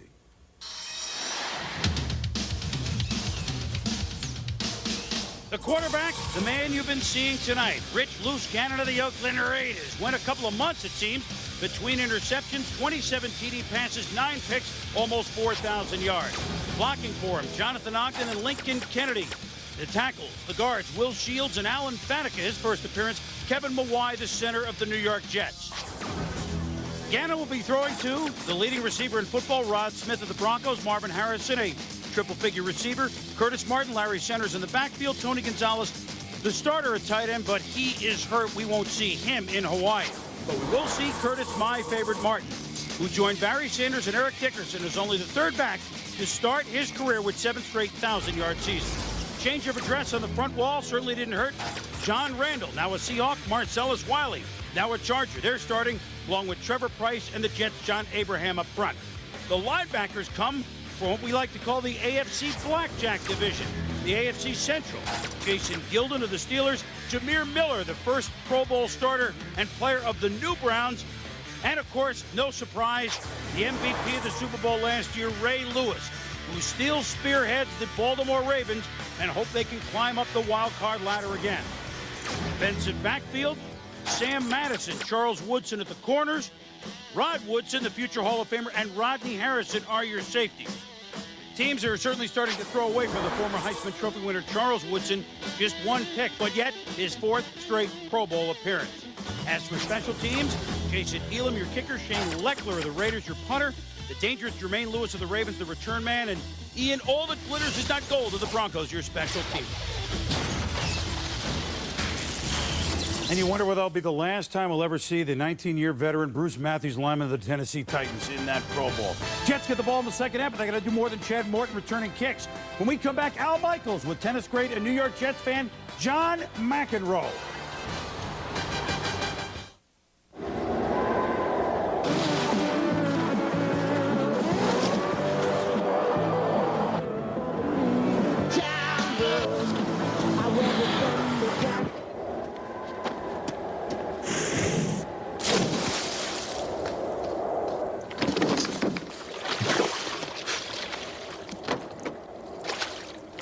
Are you tough enough to drive a Tacoma?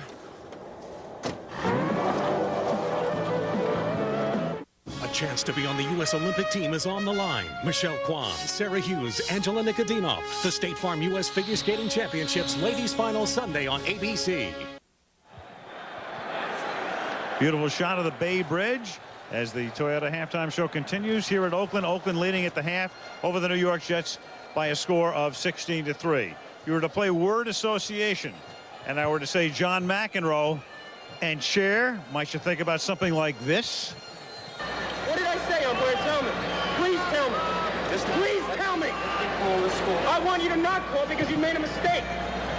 The score is 5-4 in the third set. So what better title for a show than The Chair, as John McEnroe joins us live from the set of his new show in Los Angeles. John, tell us about the career change and what you'll be doing on Tuesday night.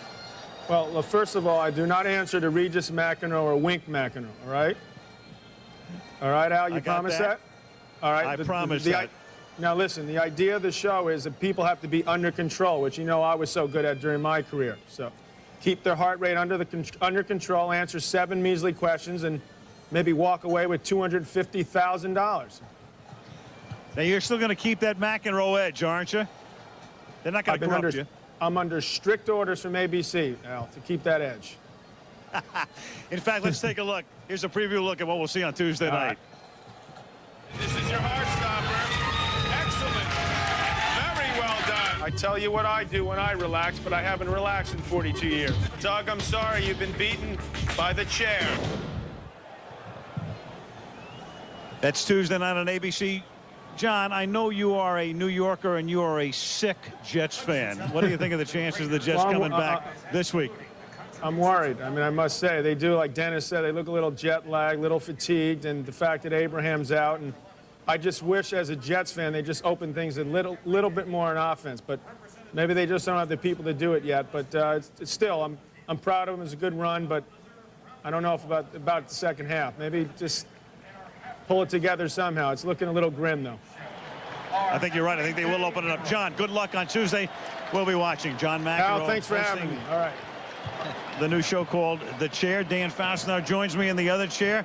So, Dan, your thoughts now on the first half? Well, the Raiders set the tempo. They went right down the field the first drive. They got a field goal. They're doing the things offensively that they wanted to do. Gannon's been hot. Charlie Gardner doesn't look like his foot is bothering him at all. The Jets in the second half, they got to do the same thing with this opening drive. They got to get points. Raiders in very good shape as they try to win a trip to Foxborough to face the Patriots next Saturday, 16-3 Oakland. A Garland apartment complex shut down, and the city pays to relocate the residents after the game.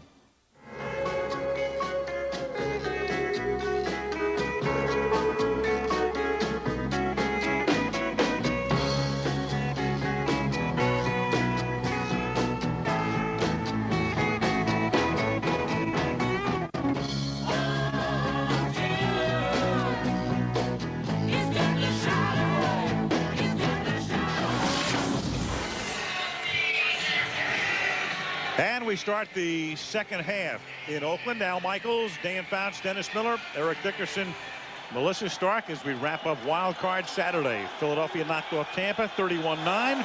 Here we start the second half with the Raiders leading by 13 and Janikowski kicking off to the Jets. At the 6-yard line, Chad Morton, a couple of real nice runbacks in the first half. And this time he gets wrapped up at the 27-yard line by Terry Kirby. Let's check in with Melissa Stark. Well, Al, Herman Edwards told us yesterday that if he's learned anything about the character of his team this year, it's that they stay calm, they do not panic under pressure. He said they're more mad at themselves than anything right now. In the second half, they want to finish off their blocks and open up the passing game. Defensively, he said it's very hard to get pressure on Rich Gannon without John Abraham. They want to blitz a little bit more. As far as Abraham is concerned, he has the flu. He received fluids intravenously this morning, but Edwards was not optimistic that he'll return. And that is a huge blow because he was their leading sacker with 13. Now Benny starts from the 28-yard line with a roll to his left, the throw, and that's incomplete to the sideline, intended for Kevin Swain. When we look at the first half stats, you got to realize we had 8 possessions in the first half and 0 punts. So offensively, both teams have done a good job of moving the ball. But for the Jets, Vinny has been solid. Curtis Martin has done well, but the Jets on third down have only been able to convert 1 of 4 opportunities. That's why they only have 3 points.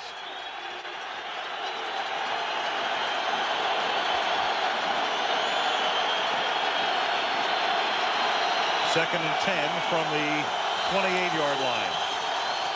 And Testaverde had the receiver fall down. That was Wayne Corbett, and it's the first pass so much as intended for Corbett tonight. This is a bad start for the Jets. Testaverde has a ball dropped on his first throw to Swain, and now the reliable one, Wayne Corbett, slips just as Testaverde delivering the ball. You wonder about Corbett. He didn't practice that much this week, and the Jets sort of poo-pooed any injury. Yeah, and it's strange to hear that he was tired. I mean, this guy never gets tired. He's like the Energizer Bunny. Third down and 10 from the 28-yard line. Testaverde slings it up to the 45, and that is Coles making a great grab and getting a first down up at the 50. Covered by Eric Allen. It's a gain of 22. Well, Coles figures I'll make the Corbett catch for him. Spectacular catch. He did look like Wayne Corbett. Last week, Corbett had a catch just about like this where he juggled the ball to himself. Here it is on the outside. And that tackle by Eric Allen is a touchdown saver, because if he makes this catch and run without the tackle, he's gone. And so after a third and 10, it's a first down at midfield. Opening drive, second half. End around, ball handed to Coles. Coles able to turn the corner, and he turns it into a gain of 7 to the 43-yard line.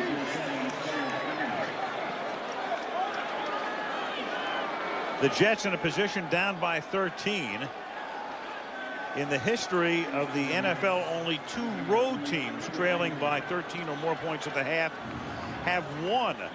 It was Detroit back in 1957, and most recently in 97 when the Vikings beat the Giants at Giant Stadium. And that's it. On 2nd and 3, Testaverde slings it into traffic. Corbett juggles. Biekert says no. Officials say yes. He makes the catch at the 32. This is an incredible catch by Corbett as he's going into traffic. He knows for one thing he's going to get murdered on this reception. Beats Woodson to the punch on the inside there. Watch the juggle here. Eyes are on the ball. Bounces off his chest down to his knees, and he hangs on for the reception. Read that 2-79 graphic, Al. If history's taught us anything, it's not to give up on a Herman Edwards team, no matter how late in the game.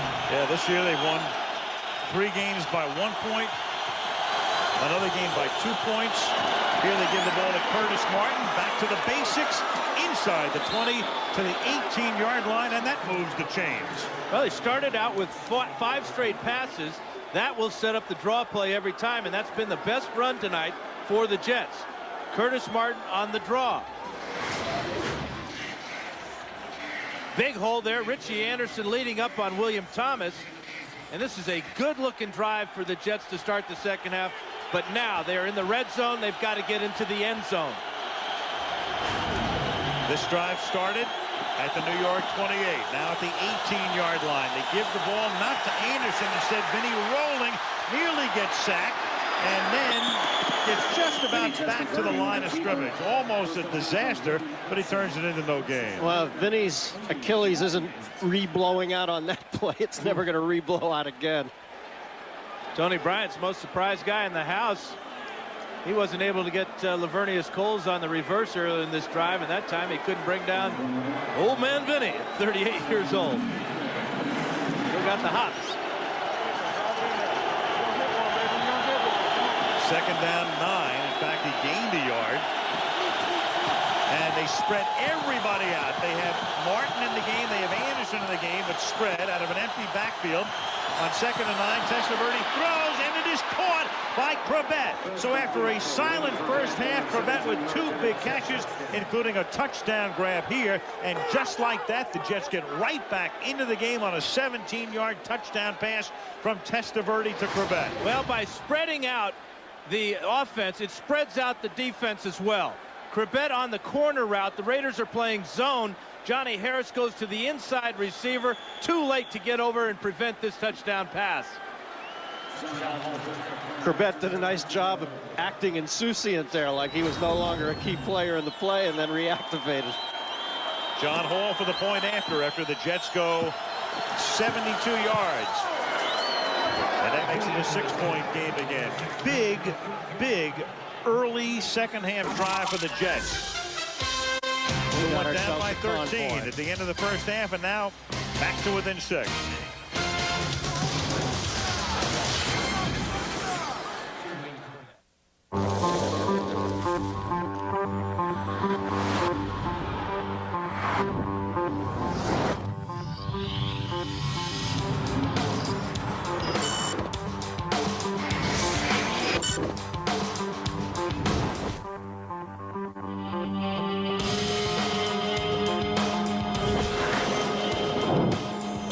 Totally new Nissan Altima. Somalia, 1993. RPG! We took a hit! 6-1 is going down. 100 American soldiers found themselves surrounded by 5,000 rebel fighters. We got a man down! The only thing more incredible than the odds was how they triumphed. Come on!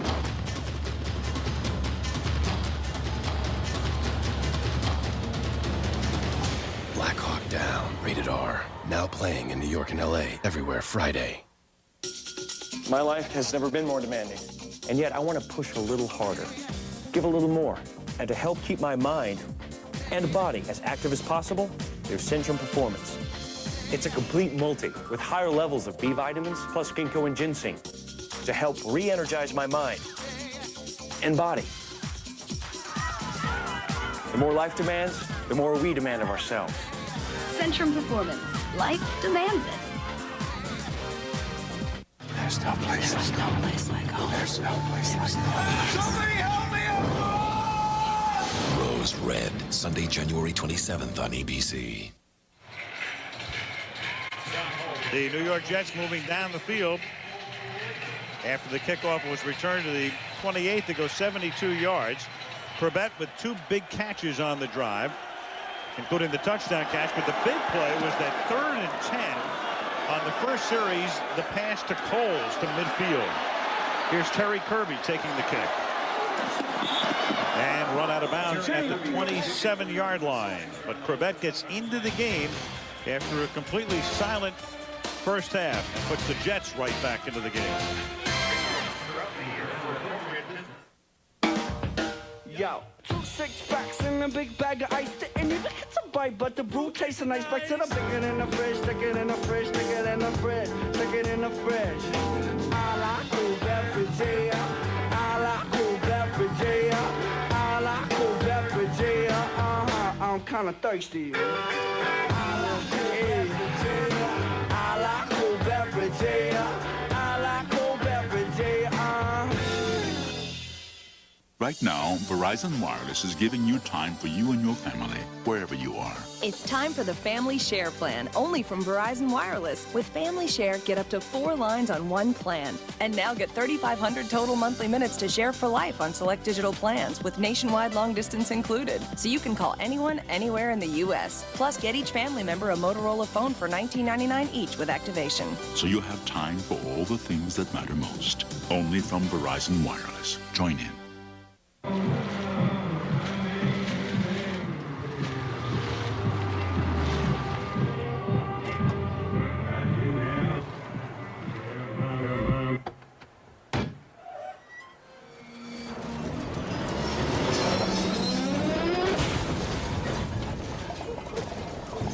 Introducing the tough new Crew Cab Long Bed.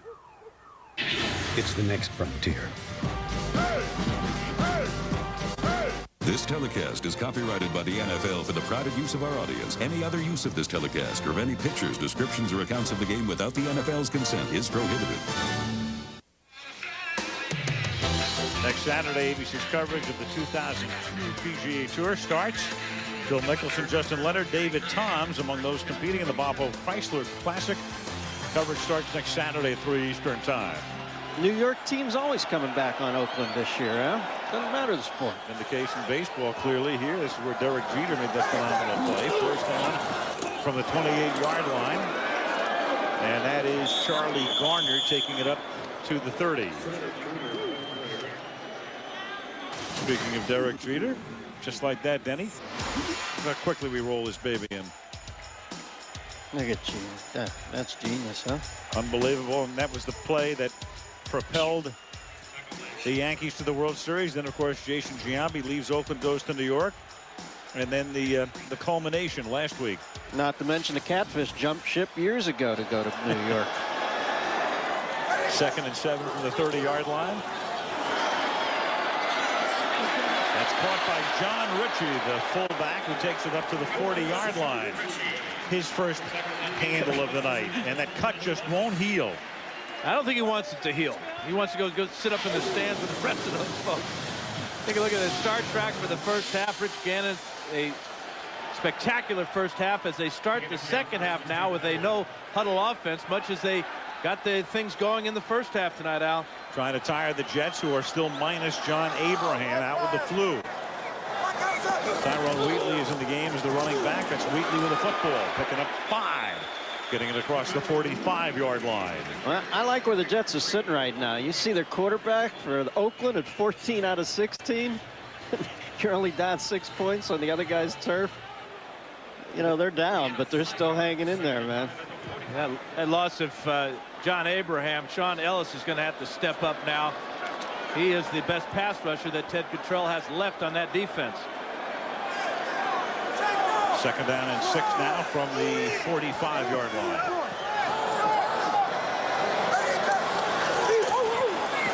Gannon to the 50-yard line, and close to a first down is Jerry Rice. Very close to it. Let's check in with Eric. Well, I'm sure John Gruden was not too pleased about that last drive by the Jets for a touchdown. He said that his team played very well in the first half. He said that one thing he wants to do is do a better job of running the football more in the second half. He also says that he's very pleased the way his defense has played, because his defense has given up a lot of big plays this year. He was very pleased certainly with their first half performance. Not quite as pleased after that first drive in the second half here as the Jets march down the field. 1st and 10, the ball at the 49-yard line, under 9 minutes to play in the third.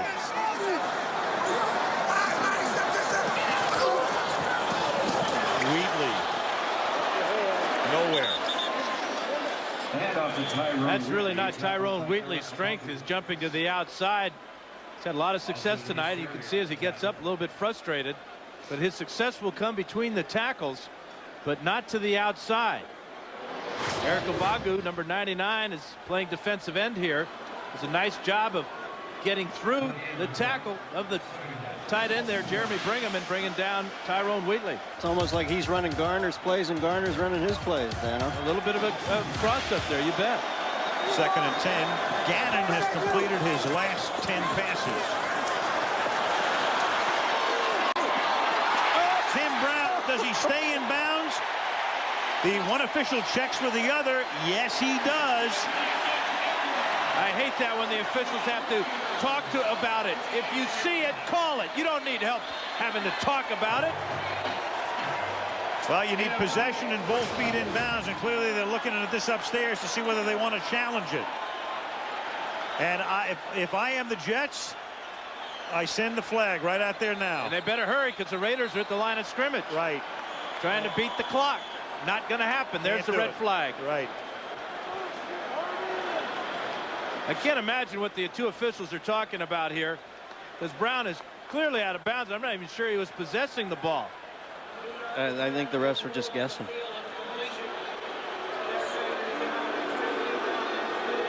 Beautiful effort, though, by Tim Brown. Well, maybe they were taken in like I was with the beauty of the mere catch. They may have been. Because that's a stunning athletic move right there. Not a bad throw either. But a pretty easy one to overturn after Dick Hantak takes a look at Herman Edwards' challenge. And you know the Raiders are even backing up. They know that this is going to be overruled. Yeah, that's a pretty good indication. I've never seen that before. You don't even have to bring the jury foreman in. Throwing themselves on the mercy of the court. Could have saved Hantak the hike. He's way down there. Ball thrown over the outside shoulder. Brown stops it with his right hand and pulls it in with the left foot out of bounds.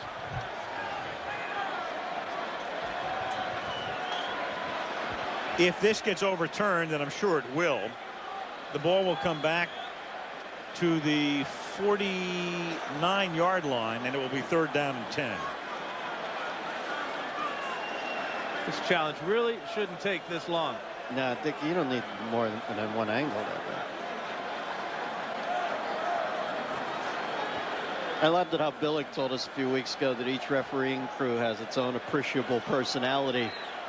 He told us that Billick's so savvy. He said you can count on Hantak's crew for one impactful holding penalty in each game. Not that we have that here, but I thought it was funny that Billick thinks things out to that degree. I'm sure Brian is very thrilled that you just mentioned that on the air. Oh, sorry.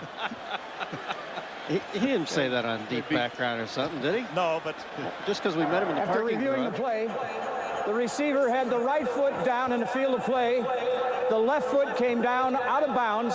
We have an incomplete pass. It will be 3rd down on the 49-yard line. New York is not charged a timeout. 3rd down.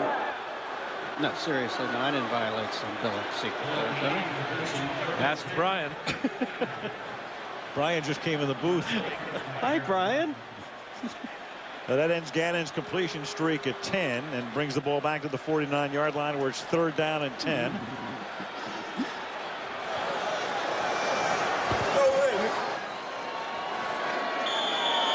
Now we're getting word too that John Abraham definitely will not be back in the game tonight. So with the flu, despite the intravenous or whatever they were trying to do to get him back into the game, he is done for the evening. 3rd down and 10. Here come the Jets on a blitz, and the Raiders pick it up perfectly.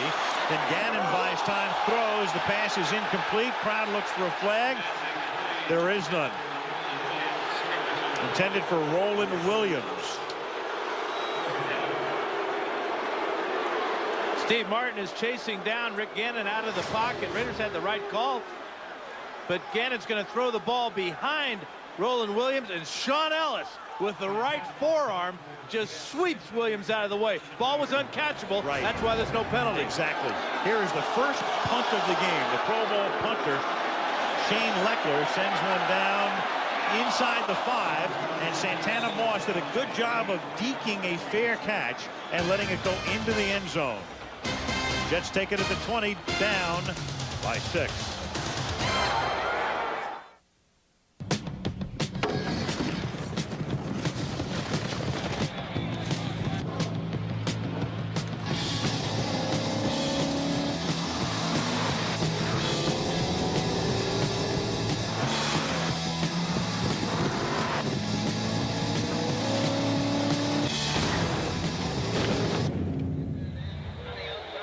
The 240 horsepower Nissan Pathfinder. Let me tell you how it will be. There's one for you, 19 for me. There are 441 tax law changes. One provision could affect how much you pay. Is it on page 17 or page 17,000? No one understands the tax law changes better than H&R Block. If you're not satisfied, you don't pay. Extra soggy, extra crispy, double squirted for extra gloppiness, double breaded for extra crunchiness. Yummy! Droopy. Lunch? Get a 12-piece super bucket of KFC Extra Crispy for only $9.99. There's fast food, and then there's KFC. Heartburn? Give me a cold one. Introducing Tums Cool Relief with Freva crystals for an immediate cooling, soothing sensation and fast heartburn relief. New Tums Cool Relief with calcium. The fear, the pressure, the chair.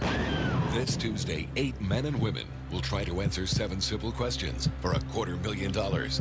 But if they can't control their heart rates, the chair will beat them. Just answer the question. John McEnroe hosts The Chair, series premiere Tuesday, 8/7 Central on ABC. This was a perfect day and a gorgeous night in the San Francisco Bay Area. You look at the Bay Bridge, and there's San Francisco out in the distance. And now to the East Bay. Back we come with 7:47 remaining in the third quarter. The Jets have a 1st and 10 at their own 20-yard line.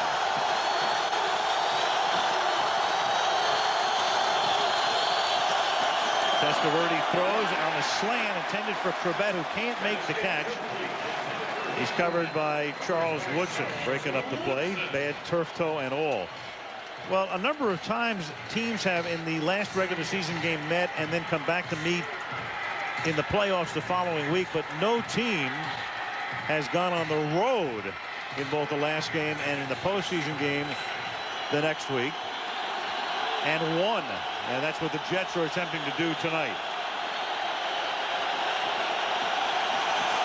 2nd and 10 from the 20-yard line. Here comes the blitz, but there was a whistle, and there's no play as Regan Upshaw knocks down Vinny Testaverde. The whistle had sounded before the play. And Dick Hantak did not like the way that Regan Upshaw took down Vinny Testaverde. So we have the offsides, false start against the Jets, but the penalty on Upshaw is what Hantak threw. That's a rep call on Upshaw, too, in addition to it being a little over the top. He's got a rep. I know he's not Brian Griese's favorite guy.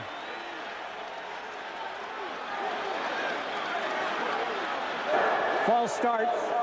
Offense number 69. By rule, that penalty is declined. Personal foul. Number 91. Rubbing the passer after the play was blowing dead. 15 yards. 1st down. That's the key. The whistle was blown, and Upshaw did not hear it and kept going and slammed Testaverde. That's a real tough call against Upshaw. Very tough. I think there are just some times when the officials have to be more realistic when they're making calls on roughing the passer. That is a huge play against Gruden's Raiders. Keep in mind, Gruden says Gannon is more intense than him.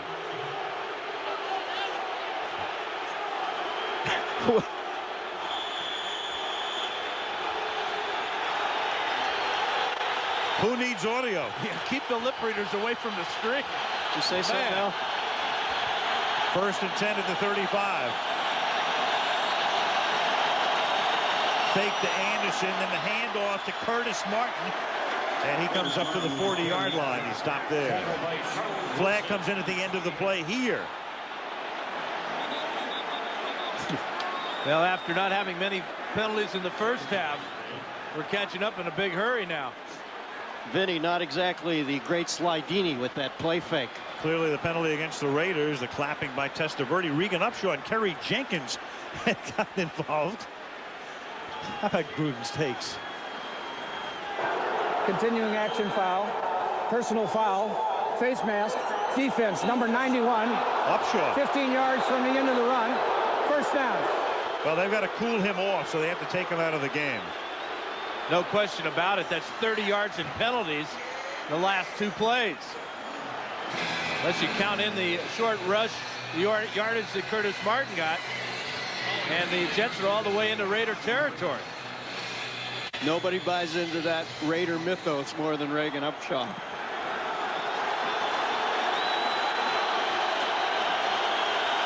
First and 10 now as the Jets, thanks to the 2 penalties, have the ball in Raider territory. Lamont Jordan is the running back. Testaverde faking to him. Vinny going deep into traffic, and it's incomplete. He tried to get it in to Lavernius Coles, but he was bracketed on the play. Eric Allen covering and breaking it up. Well, Eric Allen is a veteran, played a lot of years in this league. And now he's coming off. Torrey James will come in to replace him. Looks like Allen's got some type of injury, but the Raider cornerbacks, both Allen and Charles Woodson, are not as feared around the league as they once were. Big thing with Woodson, he hasn't had much practice time because of that bad toe. He's still a marvelous athlete. Bothered him all year. There was James in the game. He mirrors Corbett, who's in motion. Pass underneath is caught by Gerald Soule, his first touch of the game. Down at the 40-yard line. Woodson's toe problems have now translated into stamina problems, Al, without the practice. Sure.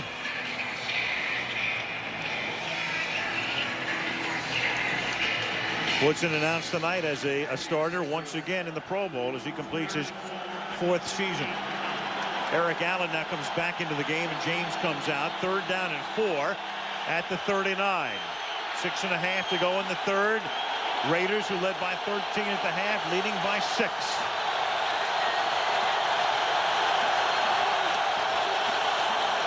Testaverde into traffic, and as it knocked away, it was deflected away on a pass intended for Coles.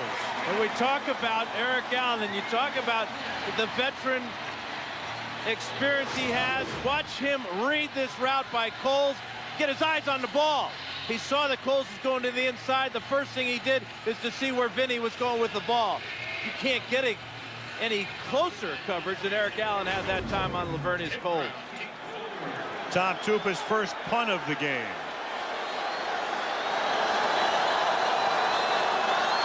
Tupa outstanding at dropping them inside the 20. Tries to do it here. And the fair catch is made by Tim Brown to the 16. Not John Gruden's favorite series of the night, but it doesn't hurt him, except in terms of field position. This wild card game from Oakland is being brought to you by Nissan Driven. Rocky Mountain Cold Coors Light. Are you ready for a cold one? Black Hawk Down coming soon to a theater near you. And Southwest Airlines, the proud sponsor of the NFL and official airline of Super Bowl 36. Oakland, California on the second Saturday night in January.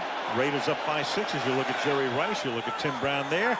This drive beginning at the 15-yard line. And Gannon stepping up in the pocket, throws underneath, and having to fall down to make the catch was James Jett, who's been around a long time, 9th year, but relegated to a reserve role. Jerry Rice, meanwhile, I would say ending his career, but who knows the way he is going. Just phenomenal numbers, obviously. He's lapped the field, and not only in the regular season, but in career playoff marks as well. As you can see, holds the significant records in postseason as well as regular season. As Garner takes it up to the 24-yard line, a little short of the first down. Charlie Garner's got such great feet. I mean, he was crushed there, but his feet never stopped. In fact, they went in reverse, and he backed up for 2 or 3 yards after the big hit.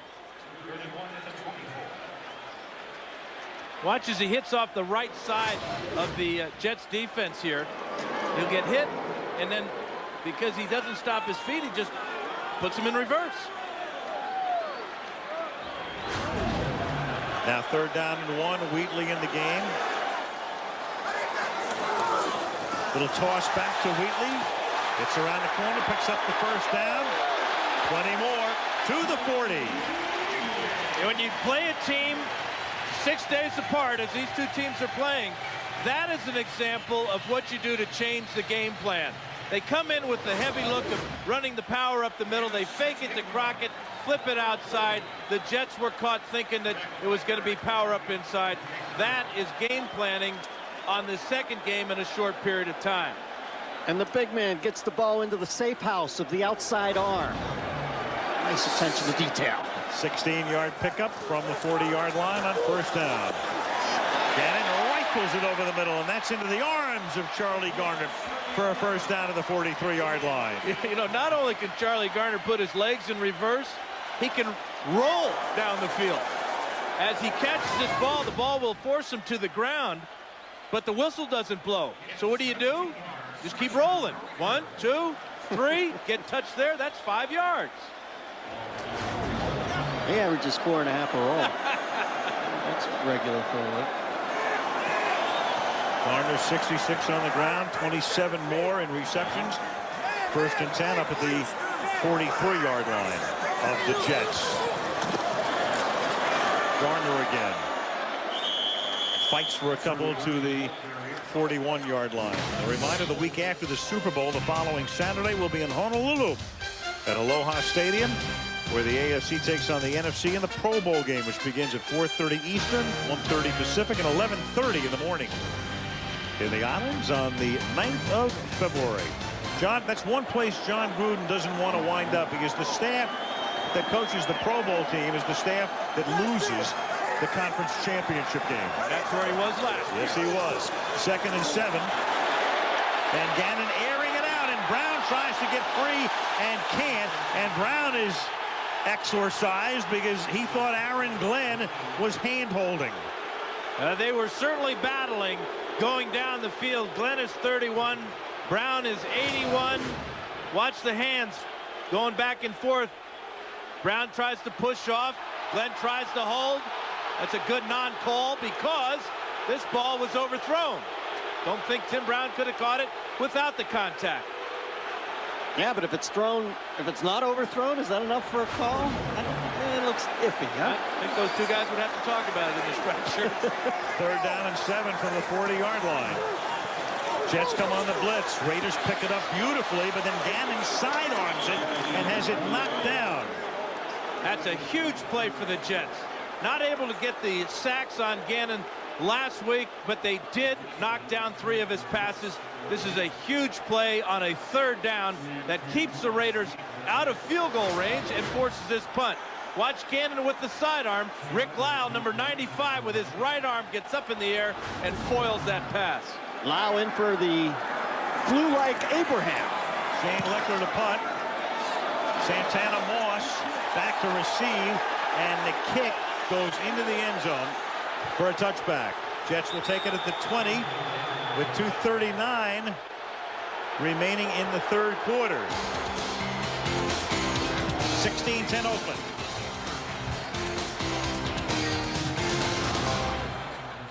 Right now, Verizon Wireless is giving you time for you and your family, wherever you are. It's time for the Family Share plan, only from Verizon Wireless. With Family Share, get up to 4 lines on one plan. And now get 3,500 total monthly minutes to share for life on select digital plans with nationwide long distance included. So you can call anyone, anywhere in the U.S. Plus, get each family member a Motorola phone for $19.99 each with activation. So you have time for all the things that matter most. Only from Verizon Wireless. Join in.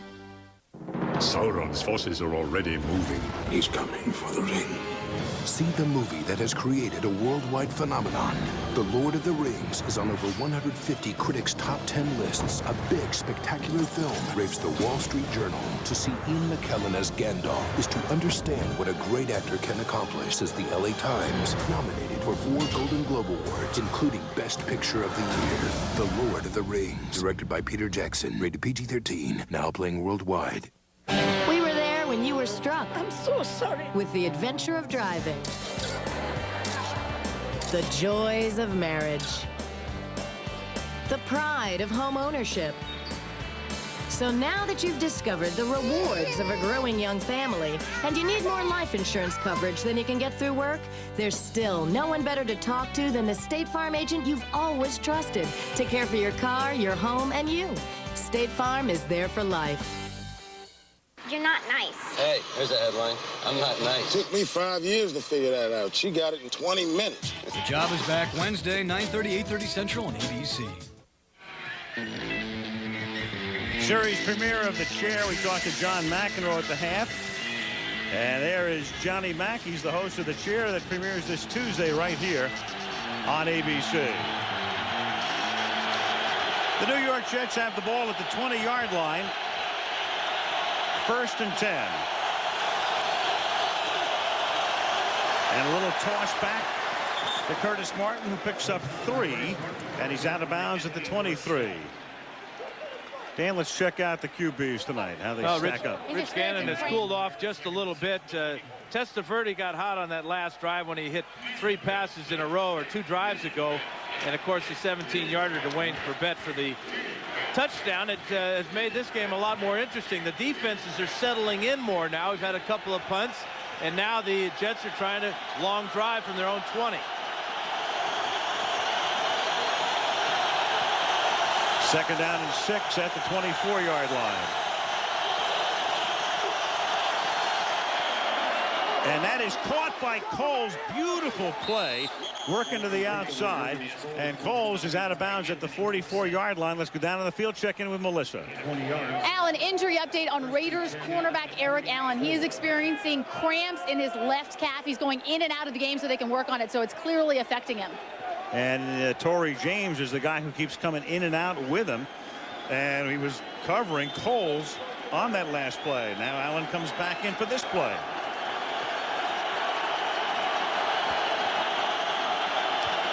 First and 10 at the 44-yard line.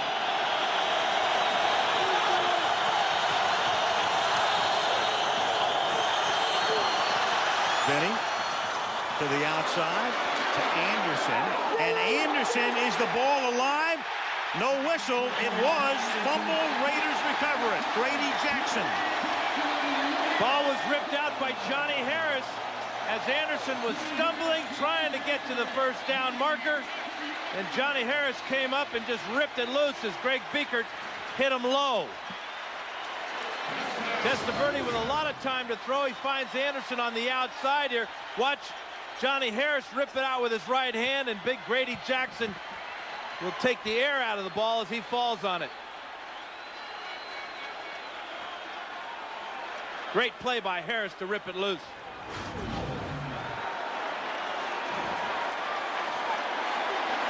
Second Jet turnover tonight. Oakland has none.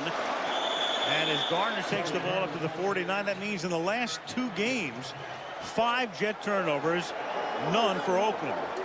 And you remember that this team, the Jets, led the NFL in turnover ratio at a +18. So uncharacteristic of the Jets to have these turnovers last 2 games against the Raiders. And yet they won last week, and they are still hanging in here. Amazing. Second down and 6. They won 2 games during the regular season, -3 in turnovers. The other was against Carolina. And that's Rice on a slant. Jerry Rice to the 3. You don't tomahawk chop a ball out from Jerry Rice from behind. See that cover up. 47 yards. And a classic Jerry Rice post pattern. Gets to the inside at full speed off the line of scrimmage, and an extra gear to get inside the 5-yard line. His 24th playoff game of this great career, And please, Jerry, whatever you do, don't retire. On first and goal, Charlie Garner to the 1.5-yard line. Forget retire. He's going to renegotiate. He'll go to Canton, but I think he's a long way from Canton. Jerry Rice at the end of the third quarter. Raiders knocking on the door. Up by 6. Back to Oakland after this from our ABC station. The lovely Hawaiian island of Oahu, known for its beaches and bikinis, serves as a setting for a matchup of NFL dream teams. AFC versus NFC. Football's megastars meet at the NFL Pro Bowl Saturday, February 9th on ABC. Aloha. ABC Wednesday. Jay's looking for some attention, but Damon's got other ideas. What does this game have that I don't have? A mute button. I knew my wife and kids. And speaking of mute buttons, who taught Jim's daughter how to say, hey, Jim? Well, at least she used it right. New comedy, according to Jim, and at 9/8 Central. It takes a real man to play this woman. It's like menopause hit her hard and it dragged her for 50 years. Richard Chamberlain guest stars in a new Drew Carey, followed by the season premiere of The Job, Wednesday, starting at 8/7 Central on ABC. Okay, if half your wrinkles could disappear, would you look 4 years younger? How about 8? Find out with the natural power of St. Ives Q10 Wrinkle Corrector. Q10, your skin's natural wrinkle fighter, diminishes as you age. St. Ives Q10 helps put it back. It's proven to reduce the appearance of fine lines and wrinkles up to 47% in 4 weeks. It works. St. Ives Q10 Wrinkle Corrector in cream and all new lotion. I quit my job today. I met this really cool guy on the internet. He's 30. Life throws all kinds of curves. Fortunately, with its advanced safety systems, the smooth-riding RX300 is designed to better handle the ones on the road. Hey, Mom, you know that tattoo we talked about? How you manage the rest is up to you. All for just $34,530 at your Dallas-Fort Worth area Lexus dealer. The High Five Project forces another major traffic slowdown. We'll find out how bad after the game. One of these guys goes on vacation next week. The other prepares for action next weekend. Herman Edwards would go to Pittsburgh. John Gruden would go to New England as we start the fourth quarter. The Raiders up by 6 and threatening as they have it second down and goal at the 2-yard line. John Ritchie and Zach Crockett are the running backs. Crockett the tailback, Crockett with the ball, Crockett with a touchdown.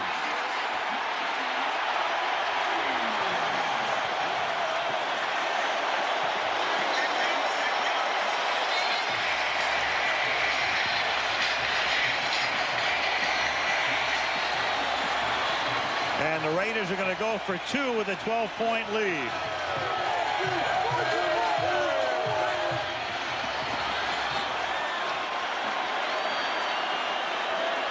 Give added rest to Seb Janko's cellulitis-addled foot. And a smart move by John Gruden. Oh, that's what I meant to say. Good math. 2-point conversion. They'll try it on the ground. They get it. Garner.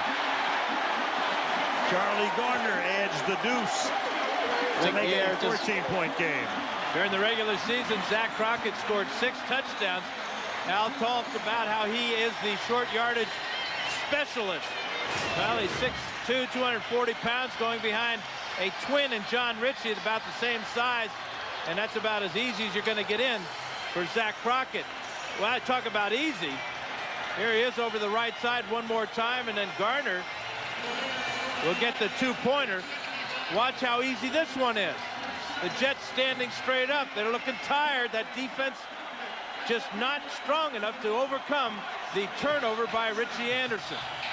Yeah, the air just might have gone out of the Jets' mindset there. Johnny Harris made the strip. Richie Anderson, of course, with the fumble. And, you know, we're always talking about turnovers, advantages and disadvantages. Since the playoffs went to this format in 1990, road teams with a disadvantage in that department are 3 58. Well, it's that old thing about if you lose the game, you're done. So if you make a play that might cost your team the game, it affects you even that much more. Everything is magnified in the playoffs, but nothing is more magnified than those turnovers. And that was the case here because the Raiders got away with it last week with the 3 turnovers, but tonight, that one in particular, extremely costly as the kick is fielded up at the 14-yard line. And bringing it back up to the 37-yard line is Chad Morton. Come on, hot dad. Jerry, you are unbelievable. No other way to put it. Whatever that is, send some up here. It said Ponce de Leon something on it. Man. Well, their stock just went through the roof, whatever that was. Yeah. You don't think it was smokeless tobacco, do you? No. No. Redman at the 36-yard line, first down.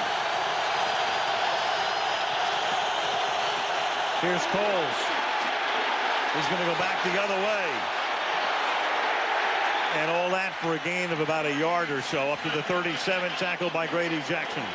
Not exactly the way you draw it up, but the thought about getting the ball in Cole's hands is a good idea for the Jets. Right now he has the ability and the speed to break a big one, but I don't think the Jets have to worry about that right now. A lot of time here. Fourth quarter just started.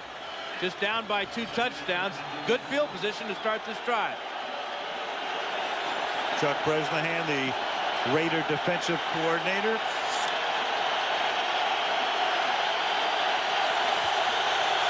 Second and 9 from the 37. And Corbett gets open in the seam and a first down at the Raider 43-yard line. Third grab tonight for Wayne. All of them very important. 20-yard pickup. Well, Corbett will get to the inside and he'll work against the safety, Anthony Dorsett here. Dorsett playing deep, allows Corbett to cut across the middle. They do not want the Jet receivers to get behind them. Chuck Bresnahan and the Raider defense will allow this type of play right on down the field. At the 43, first down.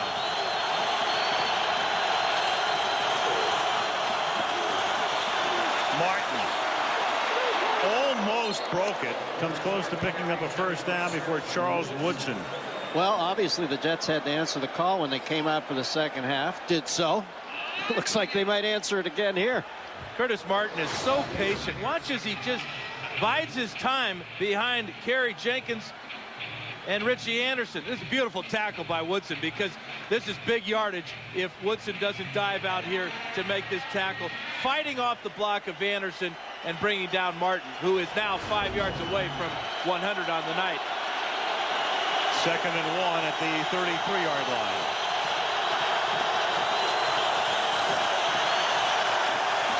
Benny just throws it away. Nothing happening downfield. Figured to take a little free shot on second and short. Boy, there could be an argument for intentional grounding because Benny was not out of the tight end area. And as he threw the ball, he kept walking. Did you notice that? He was walking towards the tackle box or the tight end box. Watch Benny throw this ball away. And then he'll just kind of stroll on over there to make sure that Dick Hantak thought he might have been legal. Well, what possible rationalization could Hantak have for not calling that? Then he got away with it. Third and 1. Lamont Jordan is the running back. He gets the ball. He gets the first down. Good hard running. And I guess if you're looking ahead to someday a successor to Curtis Martin, Jordan looks like he might be able to fill the bill. So it's a first down at the 27-yard line. ESPN with NFL Primetime. That's coming your way at midnight tonight, Eastern Time, 9 o'clock Pacific. This is really an impressive drive by the Jets, showing what why they're 7-1 on the road this year. They go behind. They have a big turnover. They get behind by 14, but they answer the bell right back. At the 27 now, first down. Martin back in the game. Corbett in motion. Swing it out to Curtis. Woodson takes him down at about the 24-yard line.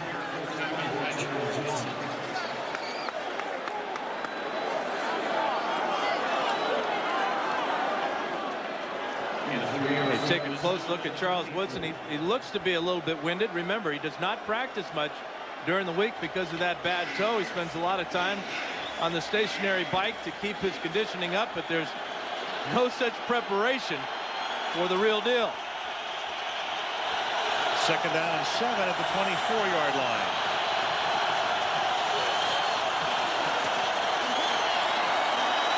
Into traffic, nearly picked off, and then Dorsett with a flag being thrown does not pick it off in the end zone.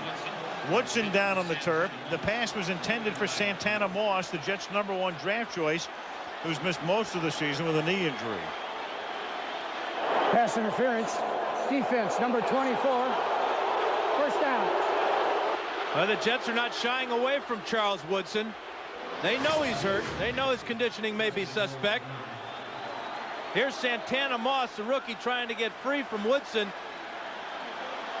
Woodson just shoves him. Boy, that's a tough call on Charles Woodson. Vinny with a lob shot over the middle. Lucky that Johnny Harris didn't just reach up and pick that off. Johnny Harris gave him a shot too, but Santana Moss draws the penalty, and that gives the Jets a 1st and goal at the 9-yard line as they try to climb back into it. Jets penalty free tonight. On 1st and goal, Testaverde lost it into the back of the end zone, intending for the tight end Anthony Beck, a guy he looks for in the red zone, and it's incomplete with Harris covering on the play. Anthony Beck has 5 touchdown catches on the year, and all 5 of them have come from this part of the field. The lob to the back because Beck is 6'5". Johnny Harris with perfect coverage. Smothered him. Johnny Harris had a heck of a night. Pulled that fumble out earlier in the half. Great coverage there. Certainly has.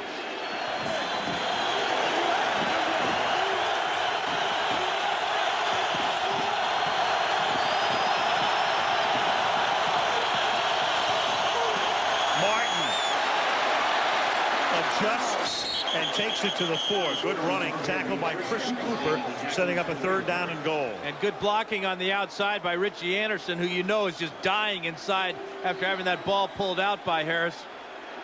He was very tenacious, leading Curtis Martin to the outside. Watch number 20 at the fullback position on the counter. Kerry Jenkins with the block, and now Anderson working on Marquez Pope. Good hustle by Chris Cooper, stopping that one too. That puts Martin over 100 yards tonight. 3rd and goal from the 4. Vinny throws, and that's incomplete. Knocked down by Woodson, intended for Coles. And now with 10:21 remaining, and you're down by 14, Herman's going to go for it. And if Charles Woodson has a healthy foot, he is in the end zone the other way. Watch him break on this ball.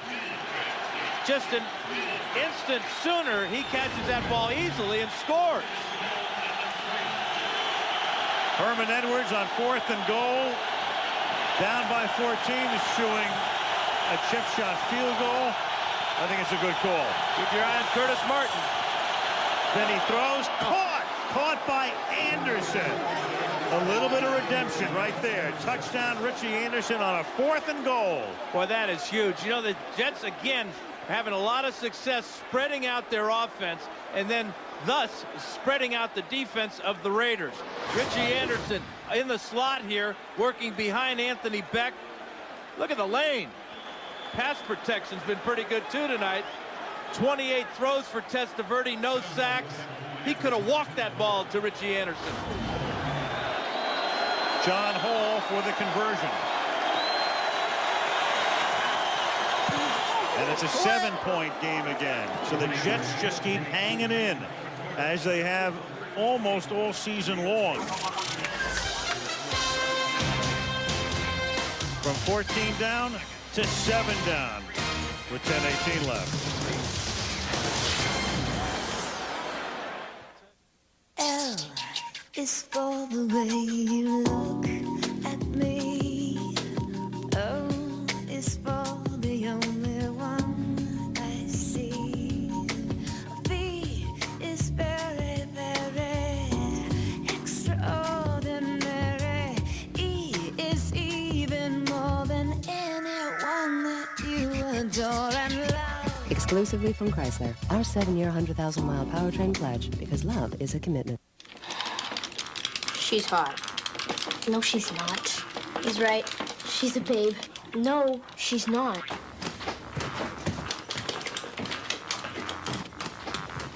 Here you go, guys. That's my mom. You guys are gross. The Sears Fitness Sale. From now through Saturday, all treadmills are on sale with 0% financing at America's #1 fitness store. Sears. Where else?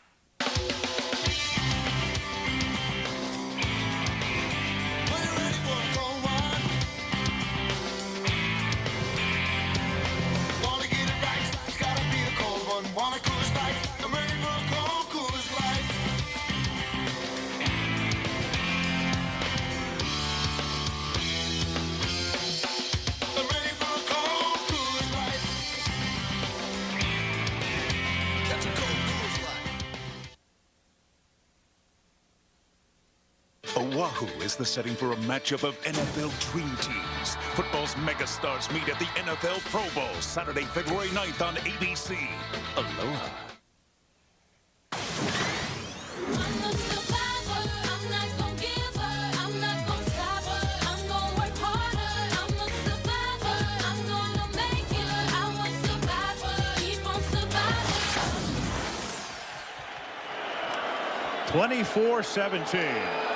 Oakland has the lead after the Jets draw to within 7, and John Hall sends a bouncing ball down to Randy Jordan.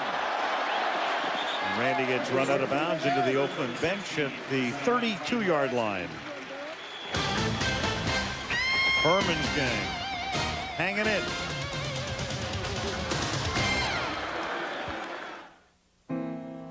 Once, when you gave someone your business, you got something in return. Service, respect, and a sense that you were valued. At Siebel, we make application software that lets you make customers feel cared for again. A lot of companies use our technology, companies you know and like. It can work for your company too. Siebel, good service is good business. Hey, Mike, do you and Maggie ever think about, swapping? Oh, yeah. Your wife is into that? Definitely. And the kids. Kids? Okay, here are my keys. Let me get yours.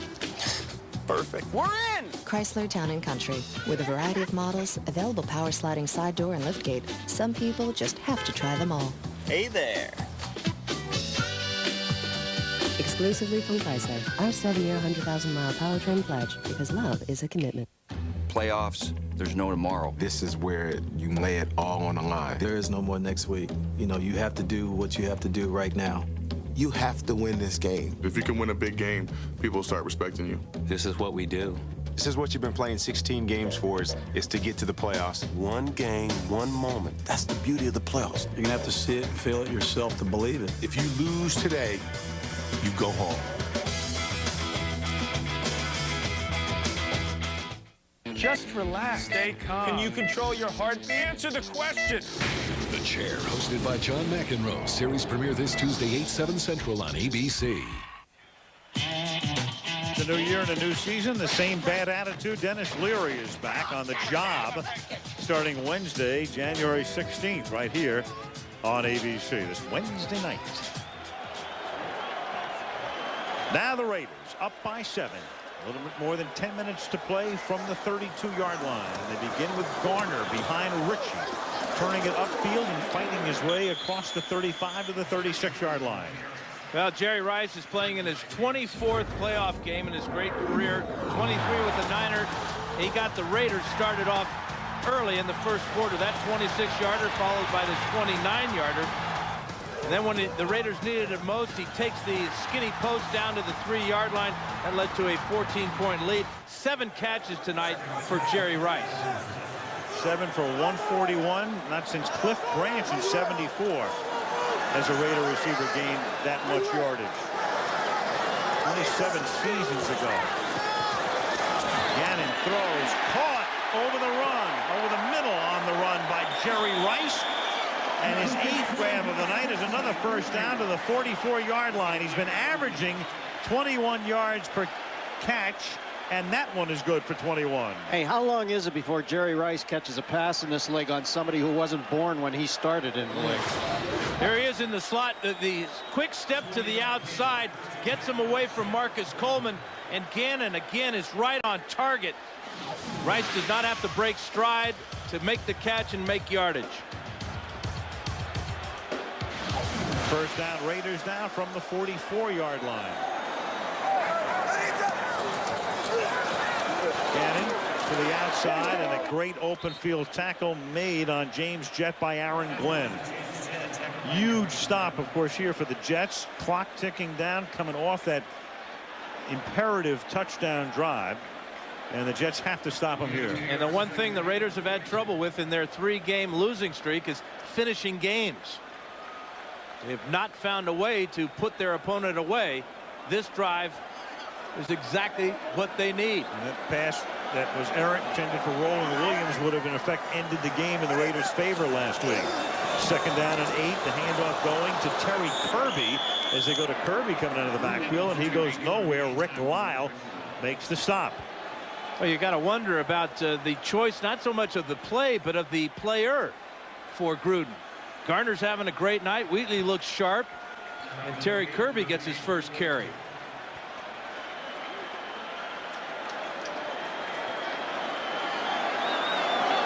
Third down, 8 now at the 42-yard line. Well, they better keep their eye on Jerry Rice. That's all I know. In the slot. That's Brown in motion. Brown goes over the middle. The pass goes over the middle, but to Jerry Porter for a first down. So they go to the number 3 receiver for a big 3rd and 8 conversion of 20 yards. And that's what happens when you keep too many eyes on Jerry Rice. Well, and Jerry Porter is the heir apparent to Rice. He's got great ability, good size and speed, sure hands on that one, making the tough catch over the middle. Gruden said the nice thing about him is he's able to play the 3rd receiver out of either side, you know, Brown's spot or Rice's spot. For a young guy, that's pretty astute. Tyrone Wheatley is the eye back. He gets the football. Gets one to the 21-yard line. Well, what that catch did is it put the Raiders in field goal position. A field goal here puts them up by 10 and in great position to win this playoff game. Offensive production for each team tonight. The Raiders over 400 yards.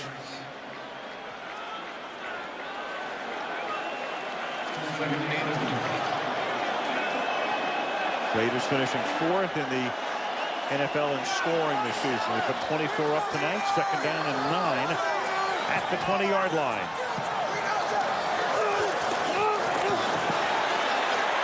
Gannon to the end zone to Rice.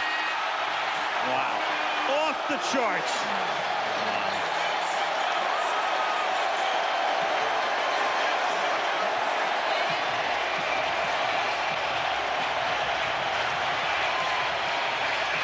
Either side of the bay, either side of the end zone. Don't matter, Dano. Well, watch the moves. Nobody does it better. A little fake there, got him free from the bump by Aaron Glenn. And now Damian Robinson, 22, is too late to get over there. And Rice says, hey, that was easy. I do it all the time. 21-yard touchdown reception. Janikowski for the point after. Rice becoming the oldest man ever to score a postseason touchdown. Just the best. Simply the best.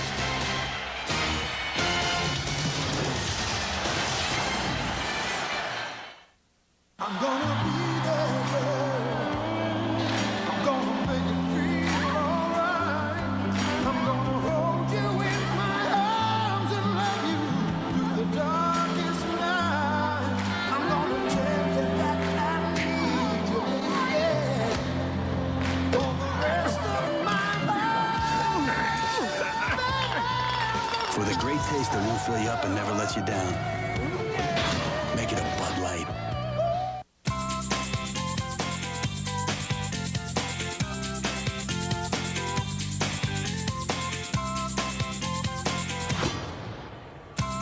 Chili's Party Platters. The great taste of Chili's, only more of it.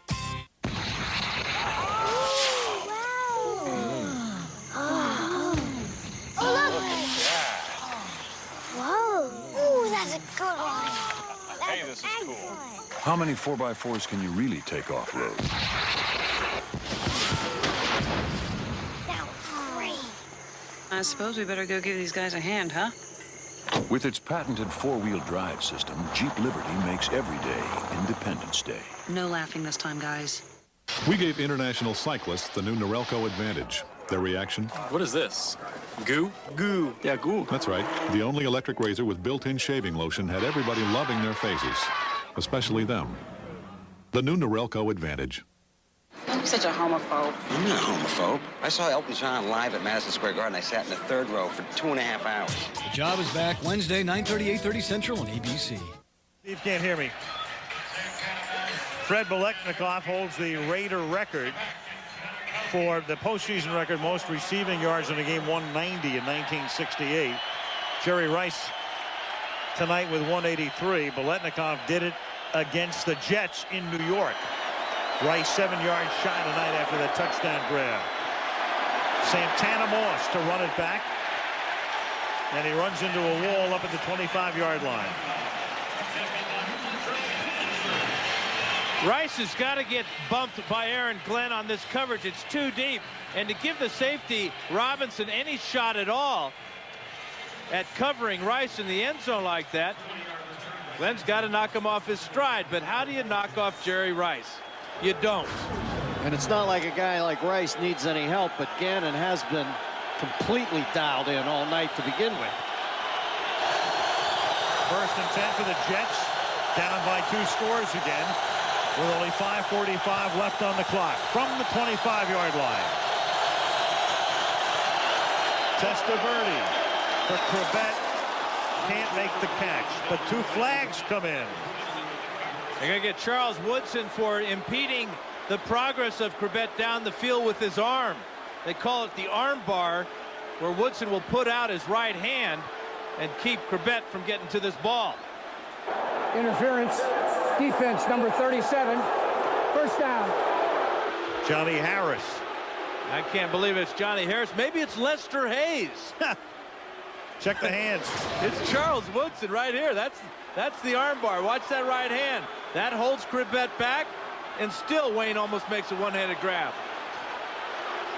Hey, Lester Hayes and Fred Biletnikoff hugged each other once in the early 80s. They still haven't pried them apart. Eric Allen, who had gone back to the locker room, is back in the game after the 26-yard penalty. 1st down, New York at the 49-yard line. As Vinny guns one, and that's caught at the 30-yard line by Santana Moss, the rookie out of Miami. Suffered a knee injury early in training camp and just made his way back about 6 weeks ago. Right, you go back to pass protection. Vinny's had it all night long. 29 throws, 0 sacks, very little pressure out of the Raider defensive line. This Jet offensive line only allowed 19 sacks all year. That was number 2 in the NFL. 1st down, Jets at the 29-yard line. Ticking down to 5 minutes left in the 4th. To Martin. Gain of about 4 to the 26-yard line. You got to like the indomitable feeling that Herman Edwards has instilled in these Jets, too. I mean, they really are resilient. Yeah, there's no problem with the offense tonight, but the defense, they look tired on that last drive. No pressure on Gannon, and the secondary just looked a little leg heavy. 2nd and 6 now at the 25-yard line. 4.5 to play. Raiders come on the blitz. Then he's stepping up. But down he goes anyway at the 28-yard line. It will be recorded as a blitz, as a sack. Roderick Coleman and Grady Jackson were both there. Greg Biekert had 3 sacks during the season. Looks like Vinny might be hurt, dragging his right arm. Biekert gets picked up there by Richie Anderson, but doesn't stop. Keeps after Vinny. Now we got to check him out as he goes down right here. He is shaken because the Jets have taken a timeout. Big Grady Jackson will shake you. He will. if you don't take a timeout, he's got to come out of the game. And they don't want to do that right now because they have a 3rd down and long coming up. The critical play of the game for the Jets right here. Chad Pennington is the backup, and I guess the would-be successor at some point. Second-year quarterback out of Marshall, but you don't want to put him in this situation. And if you put him in McEnroe's chair right now, he'd be off the charts. Heart rate. So they have to use a timeout to buy time for Vinny to regroup. And here he comes now on 3rd down and 8 from the 28-yard line.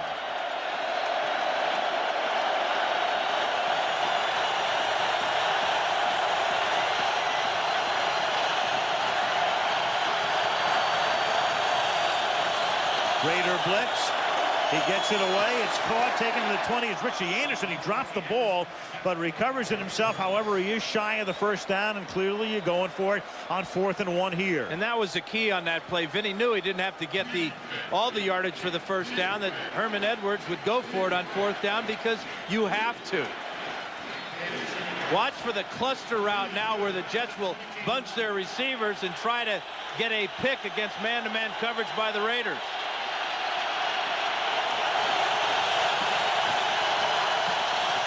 Fourth and 1. It's a little toss back to Lamont Jordan. And Jordan puts his shoulder down and gets the 1st down and takes it to the 11-yard line. Jordan's got real strong legs. He's got real power. And when you lower your shoulders like that, you drive through tacklers. Brilliant play selection by Paul Hackett, faking the dive up in the middle, and then the flip to the outside. There's a big man coming at you. Not only does he have strong leg drive, he has the belief of his coach, a rookie getting the call on a 4th down call late in the 4th quarter. Very impressive. 5'10", 130. 1st and 10. The ball is at the 11-yard line. 3 minutes to play. Testaverde slings it to the outside. That's caught. Anderson tries to get out of bounds, but can't. Tackled there by Johnny Harris. They can't afford to throw passes like that don't stop the clock. Hit now. They've had to use it one timeout just a couple of moments ago. In a position now where they're clearly forced, if they can score, to onside kick with 2.5 to go. 2nd down and 5. They can't get a 1st down without a touchdown. Got to throw this ball into the end zone or out of the back of the end zone. Then he throws it over the middle and is caught, and they do anything but. It's Richie Anderson to the 4-yard line, doing the Raiders a favor. It's like an odd syndrome we've seen sometimes this year where they're almost too relaxed about the constraints of time. We've seen it with other teams. And not only that, they're going to take it right down to the 2-minute warning. So there goes a free timeout. 2-minute warning. Still trying to get into the end zone. Down by 14 in Oakland.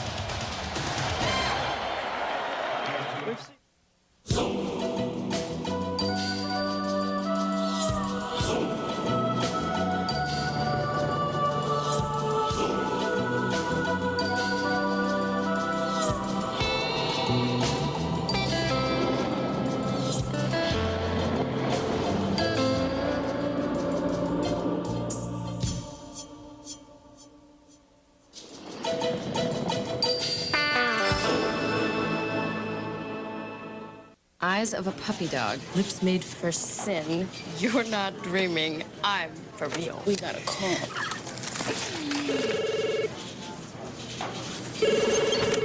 Hello. Louis? Yeah? Louis? Want to get away? Now you can. Fly Southwest Airlines for just $39 to $99 each way when you purchase by January 28th. You are now free to move about the country. Don't think of your next job as your next job. Think of it as a long-term life enhancement upgrade. Make it great. Make it sing. Report to your future first thing Monday morning and bring your own coffee. The good kind. You know what? People do it every day. And you're a people, so you can do it too. See you Monday. Post your resume today on Monster.com. You the monster. Every Saturday night, a great Bond movie on the Bond Picture Show. I'm on top of the situation. Premieres in 2 weeks on ABC. John Gruden pacing, talking to Bob Casulo, the special teams coach, but right now it's the Jets trying to get into the end zone, then an onside kick recovery, and they'd have 2 timeouts. But first things first, it's 3rd down and 3 from the 4 at the 2-minute warning. Anderson is set in motion. Testaverde throwing, and that's incomplete. And they still haven't tried to throw the ball into the end zone intended for Corbett. And they're going after the best defensive back of the Raiders in Charles Woodson. I don't get the last 2 play calls. I certainly don't like the clock management. You got to throw the ball in the end zone here. You can't expect your receiver to catch the ball, break a tackle, and score. They can get a first down without a touchdown, but he's got to throw it into the end zone. Here, it's 4th down and 3. This is the same formation that Anderson scored on earlier. The cluster. Testaverde into the end zone for a touchdown to Corbett. Over the middle, just about the same spot where he had Anderson earlier for the touchdown. This time it's 80 instead of 20. Yeah, brilliant play call. You got to give it up to Paul Hackett because he brought Corbett in motion here behind the cluster. Anderson clears out to the outside. Corbett finds the hole as he's so good at. And again, the pass protection allows the touchdown pass.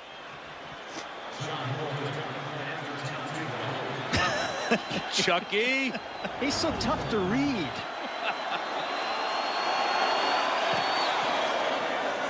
Hall for the extra point. So there is Hackett making the play call there. Jets get in. Now they need an onside kick recovery. They have 2 timeouts. Oakland up by 7. This is my killer DVD system. This is my killer DVD rental section. You have the hardware? Blockbuster has the software. This week at Blockbuster, you'll find all the hottest new movies, and they're guaranteed to be there, even on DVD. Choose from great titles like The Fast and the Furious, Pearl Harbor, and Rush Hour 2. All the biggest movies, and you can find them at Blockbuster, guaranteed. Blockbuster, bringing entertainment home.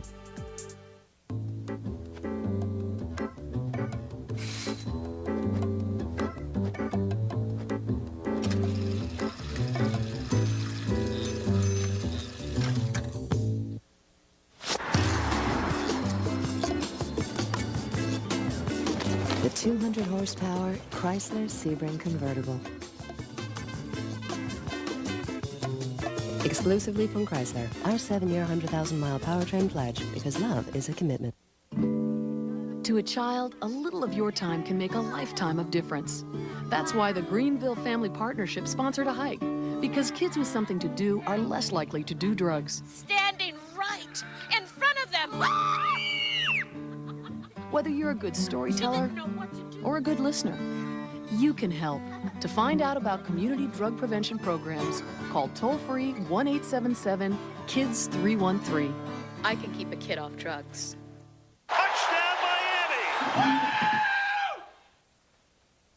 No matter who your favorite team is, call 1-877-NFL-SHOP for your free team catalog.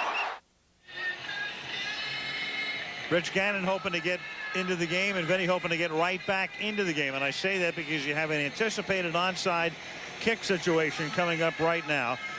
When onside kicks are anticipated, as will be the case here, you recover, if you're the kicking team, only a 1/4 of the time. If you try to surprise your opponent, as you see, you recover 2 out of every 3. So the Jets with 2 timeouts, and no matter what happens, they'll take their timeouts, even if they don't, as you look at Mike Westhoff, they'll take their timeouts defensively. But if the Raiders recovered, clearly it's a situation where the field position is going to make it very different, very difficult for the Jets. And it is Hall who lofts one all the way down to the 11-yard line. Shockingly, and Tim Brown is out of bounds at the 22 with 1:49. So now the Jets have chosen to take their timeouts and try to get the ball back on a punt. Wild Card Saturday brought to you by Chrysler. Drive equals love. Bud Light, for the great taste that won't fill you up and never lets you down. Make it a Bud Light. Siebel, good service is good business. And FedEx, ground, international, online, or express, don't worry, there's a FedEx for that. They threw you off a little with that kick. They certainly did, but I don't like that call.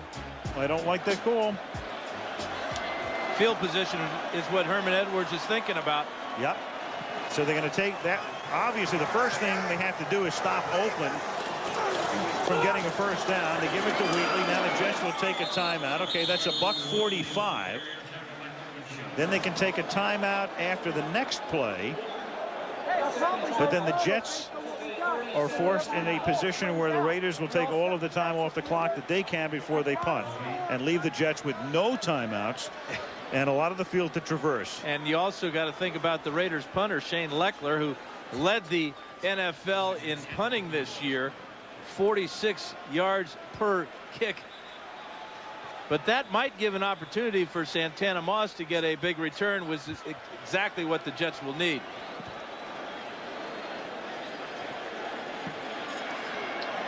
So second down, the final timeout now coming up after this play.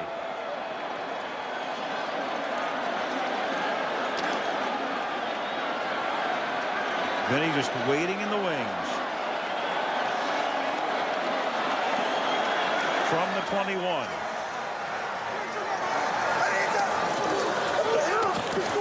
And the Jets do their job. The defense does. So that stops it with a $1:40.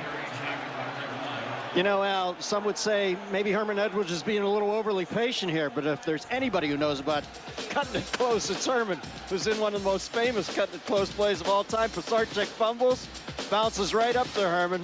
He was leading the good life there. Couldn't have got a nicer hop. Turned it at the very end of the game, a play that still haunts New York sports fans. I don't believe what I just saw. Well, the Jets right now cannot stop the clock after the next Raider play. So let's say the play takes about 5 seconds. Then the 40-second clock starts to tick down. And it will be with under a minute that the Jets will get the ball back. When your quarterback's only missed 6 throws out of 29, Gruden's got to be tempted to throw this ball, but I think he's going to have to run it, take time off that clock. I agree. It must be so tempting, but he knows if he fails, the Jets could capitalize. Garner. Oh, this is going to make everything move. Everything. They're on to Foxborough. Touchdown.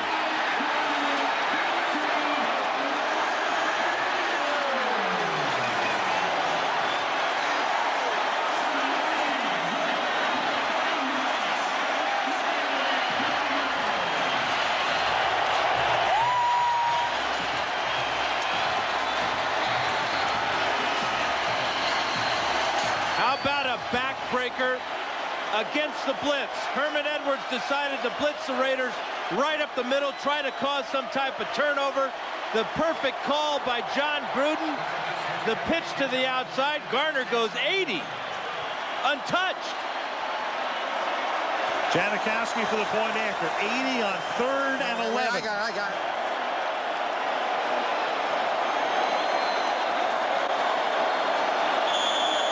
And now down by 2 touchdowns and out of timeouts.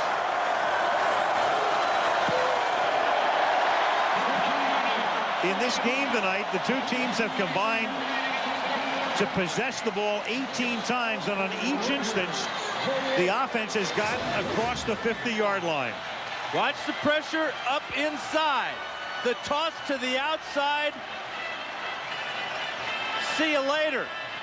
Roland Williams out in front. Key block and hold by Tim Brown on Victor Green. Gets away with it. And Charlie Garner, bad foot and all, got the longest run of the season for him. Getting across the 50 in dramatic fashion that time, Al. That equals the second longest run in postseason history, and also it's an historic run in our mind's eye, because when you think back to the longest run in Raider postseason history, prior to this, It was Marcus Allen in that memorable run in the Super Bowl in Tampa against Washington. Tim Brown on the outside with the key block right there. And when you add this 80 to what the Raiders have done tonight, they go over 500 yards in offense. You don't think that traveling across the country 3 times in 7 or 8 days affects the defense? 500 yards worth of affecting that defense. Cameron tried to go in tight on the eyes there for that Willie Brown perspective on the long touchdown. It's Raider lore. It's all over the place, Al. Tim Brown, Jerry Rice, Rich Gannon. Well, the last thing they wanted to do was have to play a game this week when they had the bye week secure, but at least right now their season will go on. And the Raiders will go to New England next week to take on the Patriots on Saturday night as Moss drops the ball at the 7-yard line. And then works his way out of bounds up at the 26. So barring the wackiest miracle imaginable, here's the way it will look. Oakland against New England. And then tomorrow Miami meets Baltimore, and the winner of that game goes to Heinz Field in Pittsburgh next week. You think Bob Kraft thought he'd have a night game in the playoffs, Al, early in the season? I'm not sure Bob Kraft thought he'd have a game in the playoffs this season. Yeah, the Raiders have got a taste of that jet lag, having to go back to Boston. But they're rolling now, aren't they? From the 26-yard line, first down for the Jets. Testaverde dumps it off to Curtis Martin over the middle, and Curtis up to the 48-yard line. Well, whatever Herman's selling, though, the Jets have definitely bought, because they're taking it down to the final tick. 859 yards of offense in this game. 5:02 for Oakland, 3:57 for the Jets. On 1st and 10, that pass is caught by Coles, and he steps out of bounds just at about the first down marker. Well, obviously the ship has sailed, but it's nice to see Herman put his stamp on this squad. I mean, you have Groh defect back to the college ranks. You wonder what you're going to do, and they've picked the right guy. Hey, Al? I would say, and it was a surprising choice. Terry Bradway came in as the general manager. Groh shocking everybody, and Herman had not been a head coach. He was Tony Dungy's defensive backfield coach and assistant head coach at Tampa. 2nd down and 1. And Vinny stepping up, throws to Coles and makes the catch at the 32, and he takes it to the 16-yard line. So the Jets just refuse to die. Vinny now will come up and spike the ball. And that stops the clock with 33 seconds. Yeah, you look at the Jets and their future with Lavernius Coles coming on as he did this year. They get Santana Moss to get healthy next year. With Wayne Corbett operating over the middle, if Vinny comes back and gets more and more comfortable with Paul Hackett's offense, don't forget Curtis Martin. The Jets will be in the playoffs again next year. 2nd down and 10 now at the 16-yard line.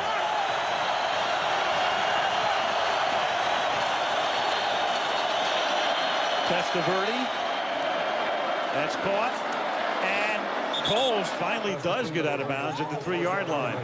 You know, goofily enough, it's better for the Jets right now that Garner scored the touchdown instead of picking up like 15 and getting the first down, because at least they got the ball back. King Albino. Well, every angle covered, huh? That is way outside the box, that thought, my friend. That is goofily. I like it, though. You're right. The game would be over right now. You're right. You're right. Playing every angle, baby. Market open, 6:30 Pacific time Monday. 1st and goal from the 2.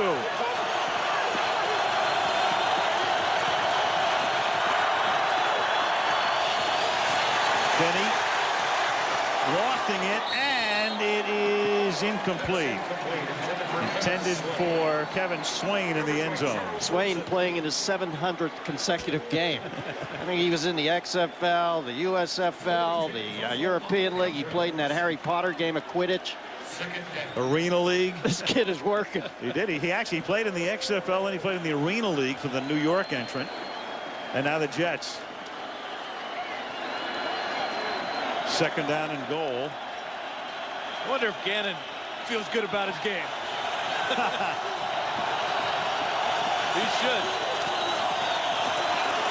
And they give it to Martin, and can he get in? No, he can't. Well, whatever chance they had, that will just about end it right there. Because it's 3rd and goal. Then he throws for the end zone as the clock ticks down, and that's incomplete. They want a flag. Don't get it. Clock ticks down to 3-0, and the Oakland Raiders, the number 3 seed in the AFC, advance in the playoffs. Nice game, fun game.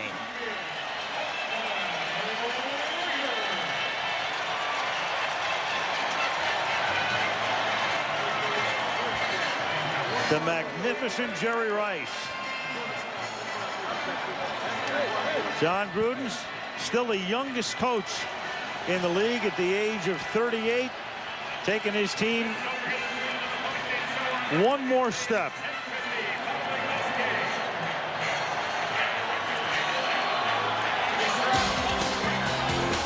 And it ends with the Oakland Raiders beating the New York Jets 38-24. We'll wrap it when we come back. Raiders win it, beat the Jets 38-24. To the field, and Melissa Stark. All right, Al, well, I've got the star of the game, Rich Gannon. Rich, you guys lost the 3 games coming into tonight. You were critical of the team, talking about the lack of discipline. Is this the type of response you were looking for? Well, I'll tell you what, we had a great week of work and preparation. I think our guys really played their best football tonight. I knew we were going to break out one of these weeks, and it just so happened against the Jets this week. John Gruden called you a perfectionist. You played near perfect tonight. What can you take from this performance into New England? Well, I think as an offense, the tempo was really the difference. We got off to a good start. Everybody played very, very well. Jerry, Timmy, Charlie. I mean, that was a total team effort. The offensive line had great protection. We just need to keep doing that the rest of the way. What about... Oh, thanks very much. Congratulations. Let's go over to Eric. Thanks, Melissa. Jerry looked like the Jerry Rice of old. Why, when it comes to playoff games, you seem to come out the best in Jerry Rice comes out? It's crunch time, man, and everything is on the line. This is the time of the year that we live for. You know, you go out, you play regular season, you fight hard to get yourself in position, and now it's playoff time, and I want to play my best football right now. You know, I'm happy to be a Raider. I'm having a great time, and I just want to continue moving on. Now, this team had looked like it lost some of its confidence. Do you think the team has its confidence back now? Well, it's do or die now. We got to come out every week, and we got to play hard-nosed football. We can't come out flat, and I think the intensity, it was there this week, the focus, and I think it showed today on the football field.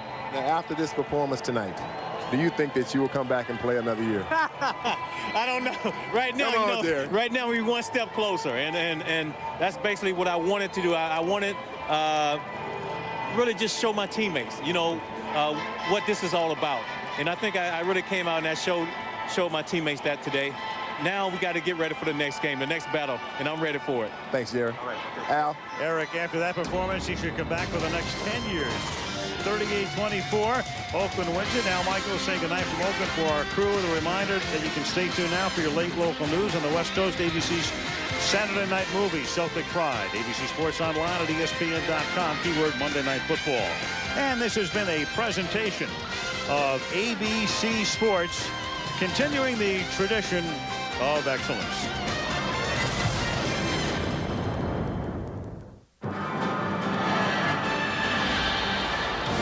ABC Sports thanks you for watching this presentation of the National Football League.